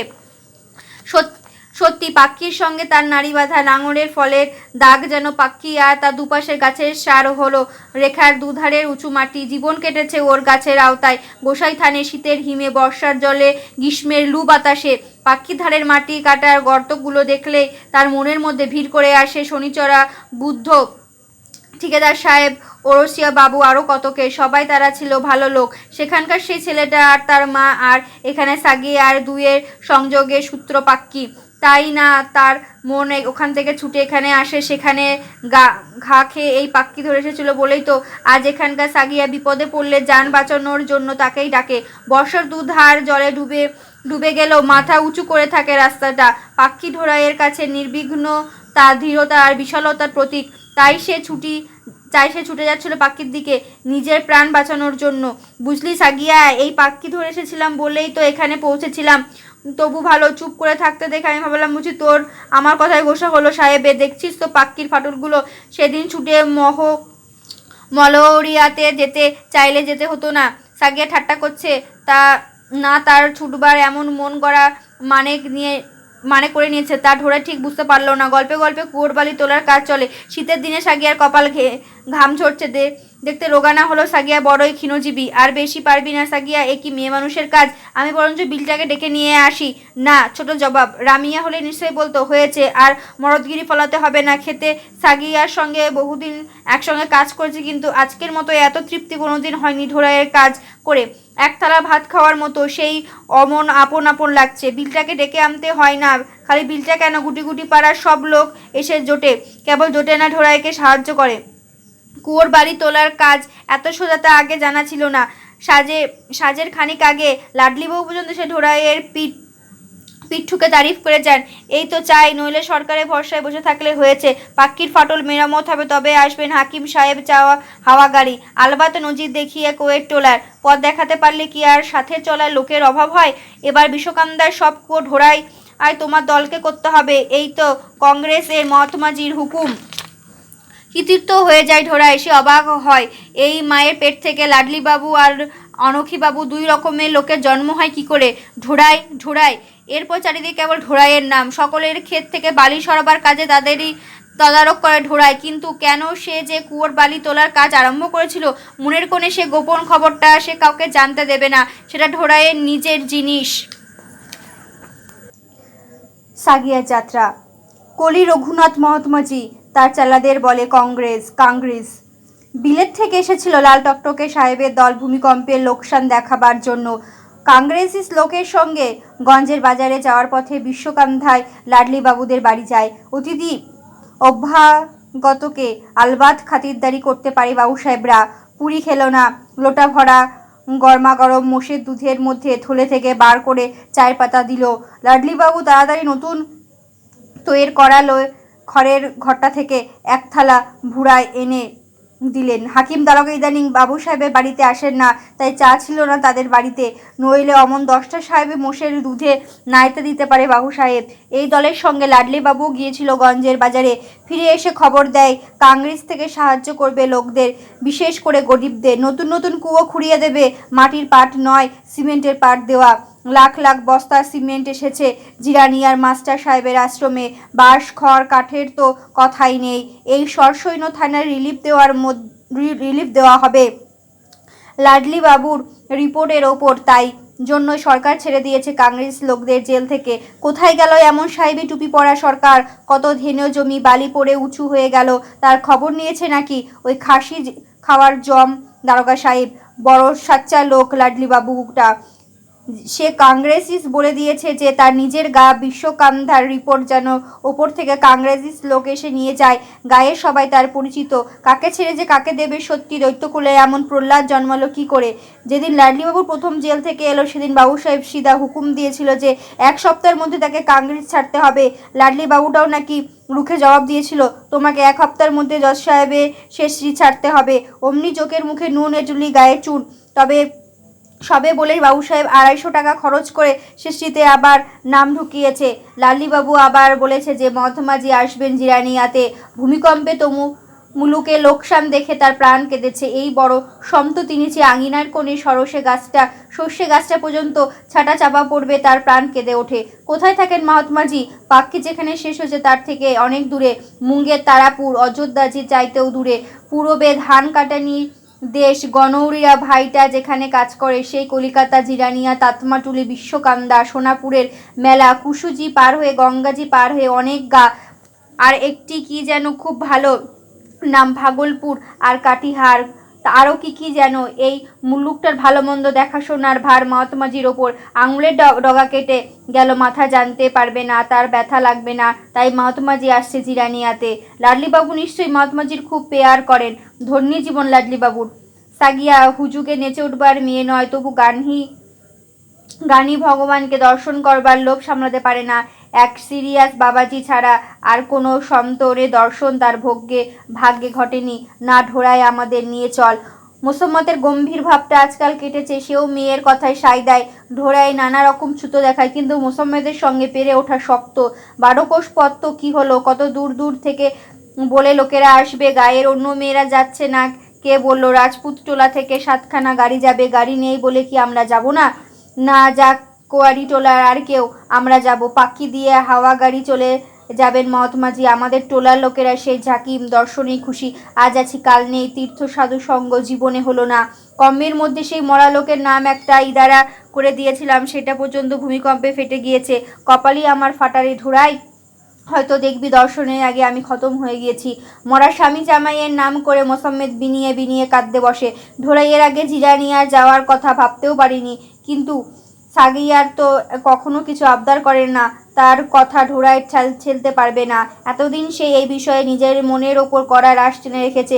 ঢোড়াই নিজের কাজে পর্যন্ত স্বীকার করতে চায় না যে জিরানিয়া আকর্ষণ সে মন থেকে মুছে ফেলতে পারেনি। পাছে আবার কেউ বুঝে ফেলে তার ঢোড়ায় জিরানিয়া ফেরত। কোয়ারি টোলা লোকেদের নিজে থেকে খুঁচিয়ে কিছু জিজ্ঞাসা করে না। বিলটা গত বছর মোকদ্দমা তদবির থেকে ফিরে এসেছে যে বকরহাট্টার মাঠে ফটফট ফটফট করে হাওয়া গাড়ি চলে, তার বিঘার জমির চাষ হয়ে যায়। ওই গাড়ি মেরামতের ঘর করেছে পাক্কির পিপর গাছের কাছে। দৈত্যর মতো গাড়িগুলো দেখলে গা ছমছম করে। এরই মধ্যে একটা লোকের জান নিয়েছে। লোকটা দাঁড়িয়েছিল পেছনে, বলা নেই কওয়া নেই, ওপরের লোকটা দাঁড়িয়ে গাড়ি চালিয়ে আর যাবে কোথায়? পেছনের লোকটা হালের ফালগুলো দিয়ে একেবারে টুকরো টুকরো হয়ে গিয়েছে। সরকারি ব্যাপার বলে সাজা হয়নি কারোর, না হলে ড্রাইভার সাহেবকে লটকে দিত হাকিমরা। রামনেওয়াজ মুন্সি নিজে বলেছিল, ঢোড়া যেদিন বিলটাকে জিজ্ঞাসা করেছিল ময়নার জঙ্গলগুলো কেটে দিয়েছে নাকি বকরহাট্টার মাঠের। বিলটা একটু আশ্চর্য হয়ে গিয়েছিল। হালওয়ালা হাওয়া গাড়ির কথা জানতে আগ্রহ লোকটার নেই, জানতে চাই ময়নার জঙ্গলের কথা। ঢোড়াইটা কীরকম যেন? ঢোড়া অপ্রস্তুত হয়ে বলেছিল, ময়নার ডাল দিয়ে কোদালের বাট হয় কিনা তাই মনে এলো। এমন জিরানিয়ার খুচরো খবর আরও 2-1 দিন ঢোড়াইয়ের কানে এসেছে, কিন্তু অধিকাংশ গাড়োয়ান চোখ বুজে কান তুলে গুজো গাড়ি চালায়, কোনো খবর রাখে না। কেবল জিরানিয়ার বাজারের মধ্যে গাড়ি চালানোর কেরামতি বড়ায়। কেউ ধরলেও হয়তো তালে মহলদার কিংবা অন্য কোনো চেনা লোকের পিছু খবর পাওয়া যেত। 2 বছর কথাটা এক যুগ আগের মনে হয়, আর এক যুগ আগের কথাগুলো মনে হয় সেদিনকার। কতদিন মনের কোণে কত ইচ্ছা এসেছে ছেলেটাকে দেখতে রামিয়ার কোলে। রাতে কি আর জায়গা ভালো খারাপ লাগে? সেখানকার লোকজনের সঙ্গে সম্বন্ধটাই লাগে ভালো কি বা খারাপ। এখনও তো ঢোড়াইয়ে নতুন মিষ্টি সম্পর্ক গড়ে উঠেছে কত লোকের সঙ্গে। ছোটবেলায় জানাশোনার বড় হয়ে পরিচয়ের মধ্যে তফাৎ, গরম ভাত আর ঠান্ডা ভাতের মধ্যে তফাৎ। জিরানিয়া যেতে ইচ্ছে করলেও সে একদিন ঠিক করেছিল যে মরে গেলেও সে উন্মুখ হবে না জীবনে। এখন ঠিক করে যে যেতে ইচ্ছা না থাকলেও সে যাবে। নিজের ইচ্ছাটা জীবনের একমাত্র জিনিস নয়, অন্যের ইচ্ছাটাও কত সময় রাখতে হয় দুনিয়ায়। নিজের সংকল্প বজায় চাইতে সাগিয়ার আবদার রাখতে মনে তৃপ্তি পাওয়া যায় বেশি। অন্ধকার হওয়ার পর সে সাগিয়াদের নিয়ে জিরানিয়ায় পৌঁছবে, যাতে তাতমাটুলির লোকের সঙ্গে তার দেখা না হয়ে যায়। পাপ ক্ষয়ের উপায় কঠোর। জিরানিয়ায় সেদিন মসম্মত আর সাগিয়া প্রাণ ভরে মহাত্মাজি দর্শন করেছিল। ধন্যী তাদের পুণ্যির বল। ধন্যী তো রামচন্দ্রজি, দেখে আর তাদের তৃপ্তি হয় না। সাধু বাবাজি তার আগে দেখেছে, কিন্তু দেবতার সাক্ষাৎ দর্শন এই আগে হয়নি। চারিদিকে সাদা আলোগুলো তার শরীরে ঠান্ডা জ্যোতির মতো মিটমিট করছে। কত কি বললেন মহাত্মাজি, তার কথা নিজে কানে শুনতে পাওয়া কি কম ভাগ্যের কথা? পৃথিবীর পাপের বোঝা বেড়েছে, তার জন্য দেশে ভূমিকম্প হয়েছে। ঢোড়াইয়ের মনে হয় ঠিক বলেছে মহাত্মাজি, রাজপুতদের পাপ, তাতমাটুলির মোড়লের পাপ। অছুত হরিজনদের ওপর আমার অন্যায় করি, তাদের মানুষ বলে ভাবি। মা ধরণী মা এসে পাপের বোঝা সইতে পারেনি। কথা ঢোড়াই ঠিক বুঝতে পারে না। রাজপুতদের পাপের কথা কি তাহলে ভুল? তাতমাদের মোড়লের পাপের কি তাহলে কোনো ওজন নেই? এই বিপদ কত লোক জোরবার হয়ে গিয়েছে। রামজির ওপর বিশ্বাস রাখবে, সমাজে সেসব চাইতে নিচে আছে, তার সঙ্গেও ভাইয়ের মতো ব্যবহার করবে, তবে না পৃথিবীতে রামরাজ্য ফিরে আসবে। রামরাজ্য নহি দরিদ্র কৌ দুঃখী নদীনা, নহি কৌ অবুধ লঞ্চ নহিনা। রামরাজ্য দরিদ্র দীনদুঃখী নির্বোধ ও অলক্ষণে কেউ থাকবে না। তারই জন্য আমরা চেষ্টা করছি, তারই জন্য তোমাদের মাস্টার সাহেব চেষ্টা করছে। তার উপরে এই জেলার ভূমিকম্পের রিলিফ সেবার ভার আমরা দিয়েছি। সে মাস্টার সাহেব পৃথিবী রামরাজ্য আনবার জন্য নিজের সর্বস্ব ত্যাগ করেছিল। আমি জানি তার হাতে গরিবের ওপর অবিচার হবে না। এতক্ষণে ঢোড়াইয়ের নজরে পড়ে মাস্টার সাহেবের ওপরে। আগের চেয়ে একটু বুড়ো বুড়ো লাগছে, তবু একজন চেনা লোকের মুখ সে দেখতে পেয়েছে। এতদূর থেকেও ভারী আপন আপন লাগছে মাস্টার সাহেবকে। মহাত্মাজির পা ছোঁয়া কি সোজা ব্যাপার? জিরানিয়া বাজারে সাউচি যেন সকালবেলা দানা ছিটাচ্ছে কবুতরদের। ওখানে পৌঁছনো সাগিয়া সাধ্যি না। এখান থেকে ছুঁয়ে দে পয়সা। সাগিয়া মহাত্মাজির নাম করে, দে আমার কাছে, আমি ছুঁয়ে দিই। তুই কি পারবি অত দূরে ফেলতে? আবার গায়ে টায়ে না লাগে। মসম্মতকে ঠেকিয়ে রাখা যায় না। সে প্রণাম করবে মহাত্মাজির পা ছুঁয়ে। ভিড়ের চাপে সে এগিয়ে যায়। ঢোড়াই সাগিয়াকে আগলাবার জন্য সেদিকে থেকে যায়। তারপর ঢোড়াই আর সাগিয়া বহুক্ষণ অপেক্ষা করে মশামতের জন্য। ভিড় পাতলা হয়ে যাওয়ার পরে মশামত খুঁজে পাওয়া গেল না। দুজনে চিন্তিত হয়ে ওঠে, গেল কোথায়? গায়ের কারোর সঙ্গে দেখা হয়ে গিয়ে থাকবে, হয়তো তাদের সঙ্গে চলে গিয়েছে। দেখি আক্কেলখানা। একবার জিরানিয়া থেকে বেরিয়ে আকাশে বাতাসে অপরিচিত গন্ধটা হঠাৎ ধরে নাকে যায়। ধরে বাধা থাকলেও সে বুঝতে পারত যে কোথায় এসেছে। শীতের সাথে শহর থেকে বেরিয়ে এখানে এলে কনকনানি একটু বেশি মনে হয়। আরম্ভ হয়ে যায় স্বর্ণলতার ভরা কুলের ঝোপ, হারিয়ালির ঝাঁকের অসত্য পাতার সঙ্গে খুনসুটি। একটা অজ্ঞাত ভয়ে শিহরিয়ে ঢোড়াইয়ের গায়ে কাটা দিয়ে ওঠে। বুকের ঢিপটিপনি কমানোর ক্ষমতা মানুষের হাতের মধ্যে থাকলেও বেশ হতো। কি সব যেন বলছে। চারিদিকে ঢোড়াই তাকিয়ে দেখে অন্ধকারে বকরহাট্টার মাঠে গাছপালা আছে কিনা কিছুই ঠাহর করা যায় না। শুনেছিল তো চীনাবাদামের চাষ হচ্ছে, তাড়াতাড়ি পার হয়ে যেতে পারে এই জায়গাটুকু। যদি আবার কোনো চেনা লোকের সঙ্গে দেখা হয়ে যায়, নিচের দিকটায় তাকাতে ভয় করে। সেই দিকটা ছাড়া এতক্ষণ ঢোড়াই আর সব দিকের জিনিসই দেখবার চেষ্টা করেছে। অন্ধকার কিছুই দেখা যায় না, কেবল মিটমিটে আলো দু চারটে। যে দিকটা দেখছে না সেইটারই ছবি পড়ছে তার মনে, সারা জাগিয়েছে তার প্রতিটি রোমকূপে। এ কেবল একটা অহেতুক নয়, এ তার সত্তার অঙ্গ, এড়িয়ে যাবার উপায় নেই। তার বাড়ির বাইরে একটা আলো জ্বলছে, কুপির আলো বলে বোধ হয় না, নিশ্চয়ই সে বাওয়া দেওয়ার বিলিতি লণ্ঠনের আলো। যদি সেই ছোট ছেলেটা ওই আলোর পাশে ঘুরঘুর করে বেড়াতো, এখন একটা ছায়া নড়তো যদি দেখা যেত এখানে। সাগিয়ার সঙ্গে না থাকলে আরেকটু কাছে যেত সে বাড়িটায়। সাগিয়া আবার লক্ষ্য করছে না তো গোসাই থানের অসত্য গাছটার তলায় ভাটের জঙ্গলে ভরে গিয়েছে। এটা গোসাই থান। সাগিয়া ভারী জাগ্রত। দুজনে সেখানে প্রণাম করে। সেইখানে প্রদীপ জেলে প্রণাম করার সময় আর একজনের চুলের বোঝা ছড়িয়ে পড়েছিল। গলা কাটা সাহেবের হাতের কুলের গাছটা আছে কিনা কে জানে। শুকনো পাতাটার একটা গর্তের মধ্যে ঢোড়াইয়ের পা পড়ে। হয়তো ভূমিকম্পের সময় ফাটল, কিংবা ঢোড়াইয়ের মনে হয় সে একটা নিশ্চয় বাওয়ার উনুনের গর্তটা। কেন যেন সেটাকে মনে হলে প্রণাম জানায়। গরুর গাড়ির সার চলছে রাস্তা দিয়ে, নিশ্চয়ই মতমাঝি সবাই গিয়েছিল এরা সকলে। পাক্কির ধারে এটা আবার কার বাড়ি? ইয়া উঁচু টিনের বাড়ি, কয়েকজন হাফ প্যান্ট পরা লোক জটলা করেছে। এটাই তাহলে লাঙলের হাড়িওয়ালা গাড়ি মেরামতের ঘর, যেটাই কথা বিলটা বলেছিল। লোকগুলির গল্প কানে ভেসে আসে। এতদিন এই হই রই রই লে হালুয়া, 3 মিনিটের মধ্যে মতমাঝি তামাশা শেষ হয়ে গেল। খেল খতম পয়সা হজম। কতদিন পরে ঢোড়ায় লে হালুয়া, খেল খতম পয়সা হজম এগুলো শুনলো। বিশ্বকামদা এইসব কেউ বলে না। এই কথা কয়টার মধ্যে দিয়ে সমস্ত পুরনো তাতমাটুলির কথা মনে কথা বলছে তার সঙ্গে। জানা গন্ধটা ফিকে হয়ে আসছে, আর ঢোড়ায় তাড়াতাড়ি এ জায়গায় পার হয়ে যাবার উৎসাহ নেই। শেষ মুহূর্তে গন্ধটা উপভোগ করার চেষ্টা করে। এতক্ষণে সাগিয়ার কথা কানে আসে। এদিকে এখানে খানিক বসে মায়ের জন্য অপেক্ষা করে গেলে হয় না? হয়তো আগে চলে গিয়েছে এ গাড়োয়ান এই সগর, তাহলে মহলদার ঘুমন্ত গাড়োয়ানে জাগিয়ে পয়সা আদায় করছে। মতমাঝির কৃপায় আজ হঠাৎ মরশুম পড়ছে তার। নানা সাগিয়া আর খানিক আগে গিয়ে বসা যাবে মশম্মতের জন্য। মশম্মতের অভিশাপ। ঢোড়াইয়া সাগিয়া যখন গিয়ে বিশ্বকান্ধায় পৌঁছল, তখনও সাগিয়ার মা বাড়ি ফেরেনি। এই দেখ আবার কি কাণ্ড হলো। না ঢোড়াই, তুমি জিরিনাতে একবার খোঁজ খবর করো মায়ের। তখনই আমি বলেছিলাম কোথা থেকে কোথায় চলে যাবে বুড়ো মানুষ। দেখা যাক না খানিক কোন দলের সঙ্গে নিশ্চয়ই আসবে। আর পাক্কি ধরে একা আসতে অন্ধতেও পারে। সাগিয়া বিশেষ আশ্বস্ত হলো বলে মনে হয় না। ঢোড়াই বলদের এর খাওয়ার জন্য জল আনতে চলে যাই দাঁড়ায়। মসম্মদ 10 মরদের সমান। ও হারাবার মেয়ে নয়, অথচ ও কথাটা সাগিয়ার কাছে বলা যায় না। উৎকণ্ঠায় যখন সাগিয়া পূর্ণ অর্জনের মিষ্টি আমেজটুকু প্রায় উবে গেছে, তখন তার মা এসে বাড়ি পৌঁছলো। সাগিয়া আর ঢোড়া দুজনেই দাওয়ায় বসে, দুশ্চিন্তা থমথমে মুখে। উনুনের আগুন পড়েনি। মহাত্মাজিকে প্রণাম করবার পর আর মোসাম্মদ ভিড়ের চাপে কোথায় যেন চলে গিয়েছিল। আধারে ঠিক করতে পারিনি। ভিড়ের সঙ্গে এ মুল্লুক অমুল্লুক ছিটকে 7 মুল্লুক ঘুরতে ঘুরতে দেখা গিধর মণ্ডলের সঙ্গে এ হালুয়ায় এই দোকানের সম্মুখে। গিধর আবার তাকে নিয়ে যায় সবার মাঠে। সেখানে গিয়ে কত ডাকাডাকি হাঁকাকি। ও ঢোড়ায় ও সাগিয়া কে শুনছে বুড়ির কথা। তখন কেঁদে বুক চাপড়ে ধরে গিধর বলে, ভাবনা কি ওরা বাড়ি ফিরবে ঠিকই। ওই হারামজাদাটার সঙ্গে বেরিয়ে যাওয়া মেয়ে সাগিয়া নয়। তবে দিনকাল খারাপ। মন না মতি, ঘি আর আগুন। বাড়ি পৌঁছবে ওরা ঠিকই, কেবল আগে তারপরে। তুমি কেঁদে আর কি করবে? আমার গাড়ি করে তোমায় নিয়ে যাব। ভোর রাত্রে বেরোনো যাবে। বুড়ো মানুষ, এতটা পথ হেঁটে আসবার দরকার কি ছিল? আমাকে একটা খবর দেওয়ার আজকাল অপমান হয় তোমাদের। মহাত্মাজিকে দর্শনের পরে এই প্রবৃত্তি কেঁদে কি হবে? সব ঠিক হয়ে যাবে মহাত্মাজির আশীর্বাদে। চোখের জল আর ঢুলুনির ফাঁকে ফাঁকে মসম্মদ গিধর মণ্ডলকে কত হাবিজাবি মনের কথা বলে।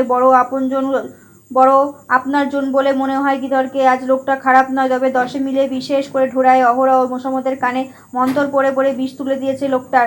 দুধ কলা দিয়ে কালসা পুষেছিল না জেনে এতদিন। তোকে দোষ দিই না গিধর, তুই করেছিস আমার খুব। নিজের হাত আমি নিজেই কেটেছি। গল্পে গল্পে এক রাত্রির কথা বেরিয়ে আসে। কথায় লচুয়া চৌকিদার গিধর মণ্ডলকে বলেছে, তুমি জানো না মোসাম্মেদ এই নিয়ে কানাকানি হয়েছিল গায়ে। তোমার আর এ কথা বলবো না। মোসাম্মেদ চোখে ছানি পড়েনি এমনও রামজির কৃপায়। কানেও তুলো গোজে না। ইঙ্গিতে ইশারায় ইজরাতলায় এ নিয়ে কেউ ঠেস দিয়ে কথা বলেছে বলে মনে পড়ে না তার। আগে তো ভেবেছিল চুপ করে যাওয়াই ভালো। এতক্ষণে জানতে পারে যে দুনিয়া শুদ্ধ সব লোক তাকে দেখে এসেছে এতদিন। আর আজকের এই কেলেঙ্কারির পর তো গিধর আর ধিধিকার করে দেবে সারা গায়ে। এর চাইতে সাগিয়া রাজপুতদের বাড়ি ঝিয়ের কাজ করতে পাঠালে দুর্নাম কম ছিল। গাড়ি থেকে নামতে ঢোড়াইয়া সাগিয়া ছুটে আসে রাজ্যের প্রশ্ন নিয়ে। একটা কথাও জবাব দেয় না সাগিয়ার মা। সাগিয়া ঢোড়াইকে ইশারা করে, খুব চটেছে। ঢোড়াইয়ের দিকে না তাকে গম্ভীর হয়ে সাগিয়ার মা বাড়ির ভেতরে ঢোকে। ঢোড়াই অবাক হয়ে যায়। কি হলো আবার বুড়ির? পাড়া মাতিয়ে কোদল করবার সময় এখন, অথচ যেন গরু মরেছে উঠোনে। গিধারটাও জুটেছে দেখছি সঙ্গে। মোসাম্মদ মন ঠিক করে ফেলেছে। শোন ঢোড়াই, অনেকদিন থেকে বলবো করছে তোমাকে রাখা আর আমার পোষাবে না। মুখে খানিক আর পেটে খানিক, তেমন কথা নেই আমার কাছে। গিধর জিজ্ঞাসা করে, মানেটা এনে বাকি নেই তো? ঢোড়াই, সাগিয়া আর মোসাম্মেদ তিনজনে কারো কানে কথাটা গেল কিনা বোঝা যায় না। সাগিয়ার অন্তর্ধান। যখনই ঢোড়াইয়ের জীবনে চলনসই গোছের হয়ে আসে, অমনি একটা করে আধি উঠে সব লণ্ডভণ্ড করে দিয়ে যায়। তার জীবনে বরাবর লক্ষ্য করে আসছে এটা ঢোড়াই। মনের রাজ্যে চালানোর এই রীতি রামচন্দ্রজির। সেদিন তখনই সে বিলটার বাড়িতে চলে এসেছিল। আসবার সময় সাগিয়ার দিকে সংকোচে তাকাতে পারিনি। চাকরি থেকে জবাব হয়েছে কি রে? বিলটা হেসেই বাঁচে না। গিধারটা আছে নাকি এর মধ্যে সে আমি আগেই বুঝেছি। টোলার লোকে এ নিয়ে বেশি মাথা ঘামায় না।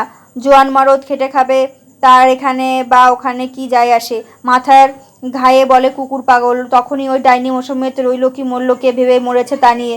এ বুড়িটার কথা ভাববার ঠিকে দেওয়া আছে ওই শালা গরু খোরটার ওপর। আমন সবার চুরুল ঘুচেছে গৃহতার গা থেকে। আর এখন সরকারের আমন সভায় দরকার নেই, নতুন দারোগা সাহেব এসেছে, তার সঙ্গে লাডলি বাবুর বেশ মাখামাখি হয়েছে। ভূমিকম্পের রিলিফের ব্যাপারে নিয়ে দারোগা হাকিমের আবার সেই বাবু সাহেবের ভাঙা বৈঠকের পুরি হালুয়া উড়িয়েছে। এখন আর গিধরকে পোছে কোন রাজপুতরা। বাবু সাহেবের লেজ যতখানি যাবে ততখানি ওকে পুজবে ওরা। দারোগা সাহেবের কোষে ধরে থাকিস গিধর, দেখিস বাবু সাহেবের কাছাটা আবার খুলে না যায়। এত কথা ঢোড়াইয়ের ভালো লাগে না, তার মন টক হয়ে আছে। কিছুদিন পর বিদেশি আর নাচ এর দল এসেছিল গায়ে। গরম আর বর্ষার গায়ে গায়ে দেখাবে, এক শীতকালে ঘুরবে মেলায়। পশ্চিমের জিনিস ভালো, হাটের চালটার উঠেছে বিদেশি আর দল। স্থানীয় কুষ্ঠ রোগীটা ওদের জন্য খাতির করে জায়গা ছেড়ে দিয়েছে গায়ে। ছেলে বুড়ো ভেঙে পড়েছে সেখানে। সরকার এখন আর বিদেশি আর গানের ওপর বিরক্ত নয়, কেননা মহাত্মাজির নিমক তৈরির গান, তালগাছ কাটার গান, চরখার সুদর্শন চক্র দিয়ে দুশ্মন তাড়ানোর গান উঠে গিয়েছে এরই মধ্যে। তবু লচুয়া চৌকিদারকে এখনও রিপোর্ট দিতে হবে থানায়। বিদেশিয়ার দল কোনো গান গাইলো। ঢোড়া দুদিন যায়নি বলে ভালো লাগে না। তৃতীয় দিনে বিলটা আর গনৌরি জোর করে ধরে নিয়ে যে ঢোড়াকে কত বলে নতুন নতুন গান আমদানি করেছে এই দল। লালমুনিয়ার গান, গরু বেচার গান, কত কত শুনলে কান্না আসে। আজকে শেষ, কাল চলে যাবে এর ফলকা হাটে। কোনো ওজোর শোনা হবে না তোর। ঢোড়ায় বাধ্য হয়ে ঢোড়ায় যায়। গান তখন চলছে। গিয়েছে সে পূর্বে বাঙালা মল্লুকে, আমাকে ছেড়ে গিয়েছে আমার রাজা, দিয়েছে করতে চাকরি নিশ্চয় শুকিয়ে হয়েছে লোকরি। মরি হাঁটুর ওপর রঙিন ধুতি, কি শোভায় দিচ্ছিল ভাবলেই মন দিয়ে রস গড়ায়। ওরে বিদেশি, জানি তুই এখন কার কথা শুনছো, নিশ্চয়ই তার জন্য কিনছো আটো ফটো চলি। ওরে বিদেশি, মেয়ে পুরুষ সকলেই সীতাজির মতো অত ভালো মেয়েটার দুঃখে হাপুস নয়নে কাটছে। বিলটা শুধু নাক ঝাড়বার ছুতো করে লুকিয়ে চোখটা মুছে নিল। কিন্তু ঢোড়া নির্বিকার, সব লাগছে ফিকে পানসে। কত অঙ্গভঙ্গি করে দেখালো, কত কসরত করে গাওয়া, শেষের লাইনটা ঠিক ঢোড়াইয়ের সম্মুখে এসে তারপর তার থুতনি ধরে নেড়ে মেয়েটা শেষ করলো। ওরে বিদেশি, নিশ্চয় বিলটা শেখানো, তাই আজ ঢোড়াইকে ধরে এনেছে। রাগ হলেও রাগ দেখাতে নেই গানের আসরে। এটা হলো ইজ্জতের কথা। ঢোড়াই হেসে ট্যাকের থেকে 1 আনা পয়সা বার করে দেয়। সকলে হেসে বলে যাক, লোকটার দিল আছে। অথচ ঢোড়াইয়ের মনে এ গান একটুও সাড়া জাগায় না। দেখাতে হয় দেখেছে, শুনতে হয় শুনেছে। সে 10টা আটো ফটো কাচুলি কিনলেও দুনিয়ার কোথাও কেউ কেঁদে মরবে না। দুনিয়ায় তার জন্য কেঁদে মরবার লোক থাকলে আর তার দুঃখ কিসের। পরদিন গায়ে দারুণ হট্টগোল সাগিয়ে চলে গিয়েছে বিদেশিয়া দলের সঙ্গে। ওই যে দলের কর্তাটাকে দেখেছি, শিয়ালের লেজের মতো গোঁফ, জবজবে তেল মেখে টেরি কাটা, ওই যে সেই হারমোনিয়াম বাজাই, সে লোকটার সঙ্গেই ভেগেছে। রাতে নাচ দেখে বাড়িতে ফিরছিল, তারপর ভোর রাতে উঠে বাইরে যাবার নাম করে উড়েছে ফুরুত করে। সকালে গিধর কথাটা চাপা দেওয়ার চেষ্টা করেছিল প্রথমটাই, কিন্তু পারেনি। কে যেন যেতে দেখেছে সাগায়াকে বিদেশি দলের গরুর গাড়িতে। বাজে কথা নয়, তারা সচক্ষে দেখেছে। মাথায় কাপড়টা পর্যন্ত তুলে দেয়নি বেহামেয়াটা। সাগিয়া পালাবে লোকটার সঙ্গে, বিশ্বাস হয় না ঢোড়াইয়ে। কাপড়টা যেন টেনে দেয়নি মাথায়। গায়ের লোক দেখেও সে যে জোরে কথা বলতে জানে না, রাখতে জানে না বলে গিধর দেখে চোখ নামিয়ে নেয়। ছেলের কথা বলতে গিয়ে কেঁদে মরে। মনের মধ্যে ঝড় বইলেও মুখের ভাব বদলায় না। ঠান্ডা মিষ্টা কথা ঝরে তার মুখ থেকে। ঠিক যেন মালসা থেকে বসে টুপ করে জল পড়ছে নিচের তুলসী গাছটার উপর। হাঁটুর উপরে রঙিন ধুতির গান শুনে ঘর ছাড়বার মেয়ে তো সে নয়। ঢোড়াই বুঝবার চেষ্টা করে, সে জানে সাগিয়াকে, তার ওপর রাগ করা যায় না। আওরাত যাত্রার ওপর ঢোড়াইয়ের দলের মোচওয়ালা কর্তাটার উপরে তার রাগ হয় না। তার দুঃখ নিজের কপালটা নিয়ে। সব জায়গা থেকে তাকে উপরে ফেলে দিচ্ছে তার কপাল। রামজিকে পর্যন্ত সে আজ দোষ দেয় না। দুনিয়া চালানোর এই নিয়ম। তাদের নিজেদের দরকারে তারা রামজিকে ডাকে। দুনিয়ার দরকার আছে রামচন্দ্রজিকে, কিন্তু তার এই দুনিয়ায় না হলেও চলে। বিলটা বলে দলের কর্তাকে, আবার কি জাত না কি জাত কে জানে, জাতের মেয়ে নিয়ে গেল আর সকলে এই পিটপিট করে দেখলো। কত দূরে বা গিয়েছে। কাল থেকে তো ফকলা হাটে বিদেশিদের গান হবার কথা আছে। শুনে ঢোড়াইয়ের মনেও একটু খটকা লাগে। লোকটা মুসলমান নয় তো, যে রকম জুলফির বাহার মোসাম্মত এসে কেঁদে পড়ে। ঢোড়াই, তুই একবার যা ফকলা হাটে, তুই বললে ফিরে আসতে পারে। আমি গিধরের সঙ্গে গিয়েছিলাম, ফিরিয়ে আনতে পারিনি। কোনো কথা বলেনি আমার সঙ্গে।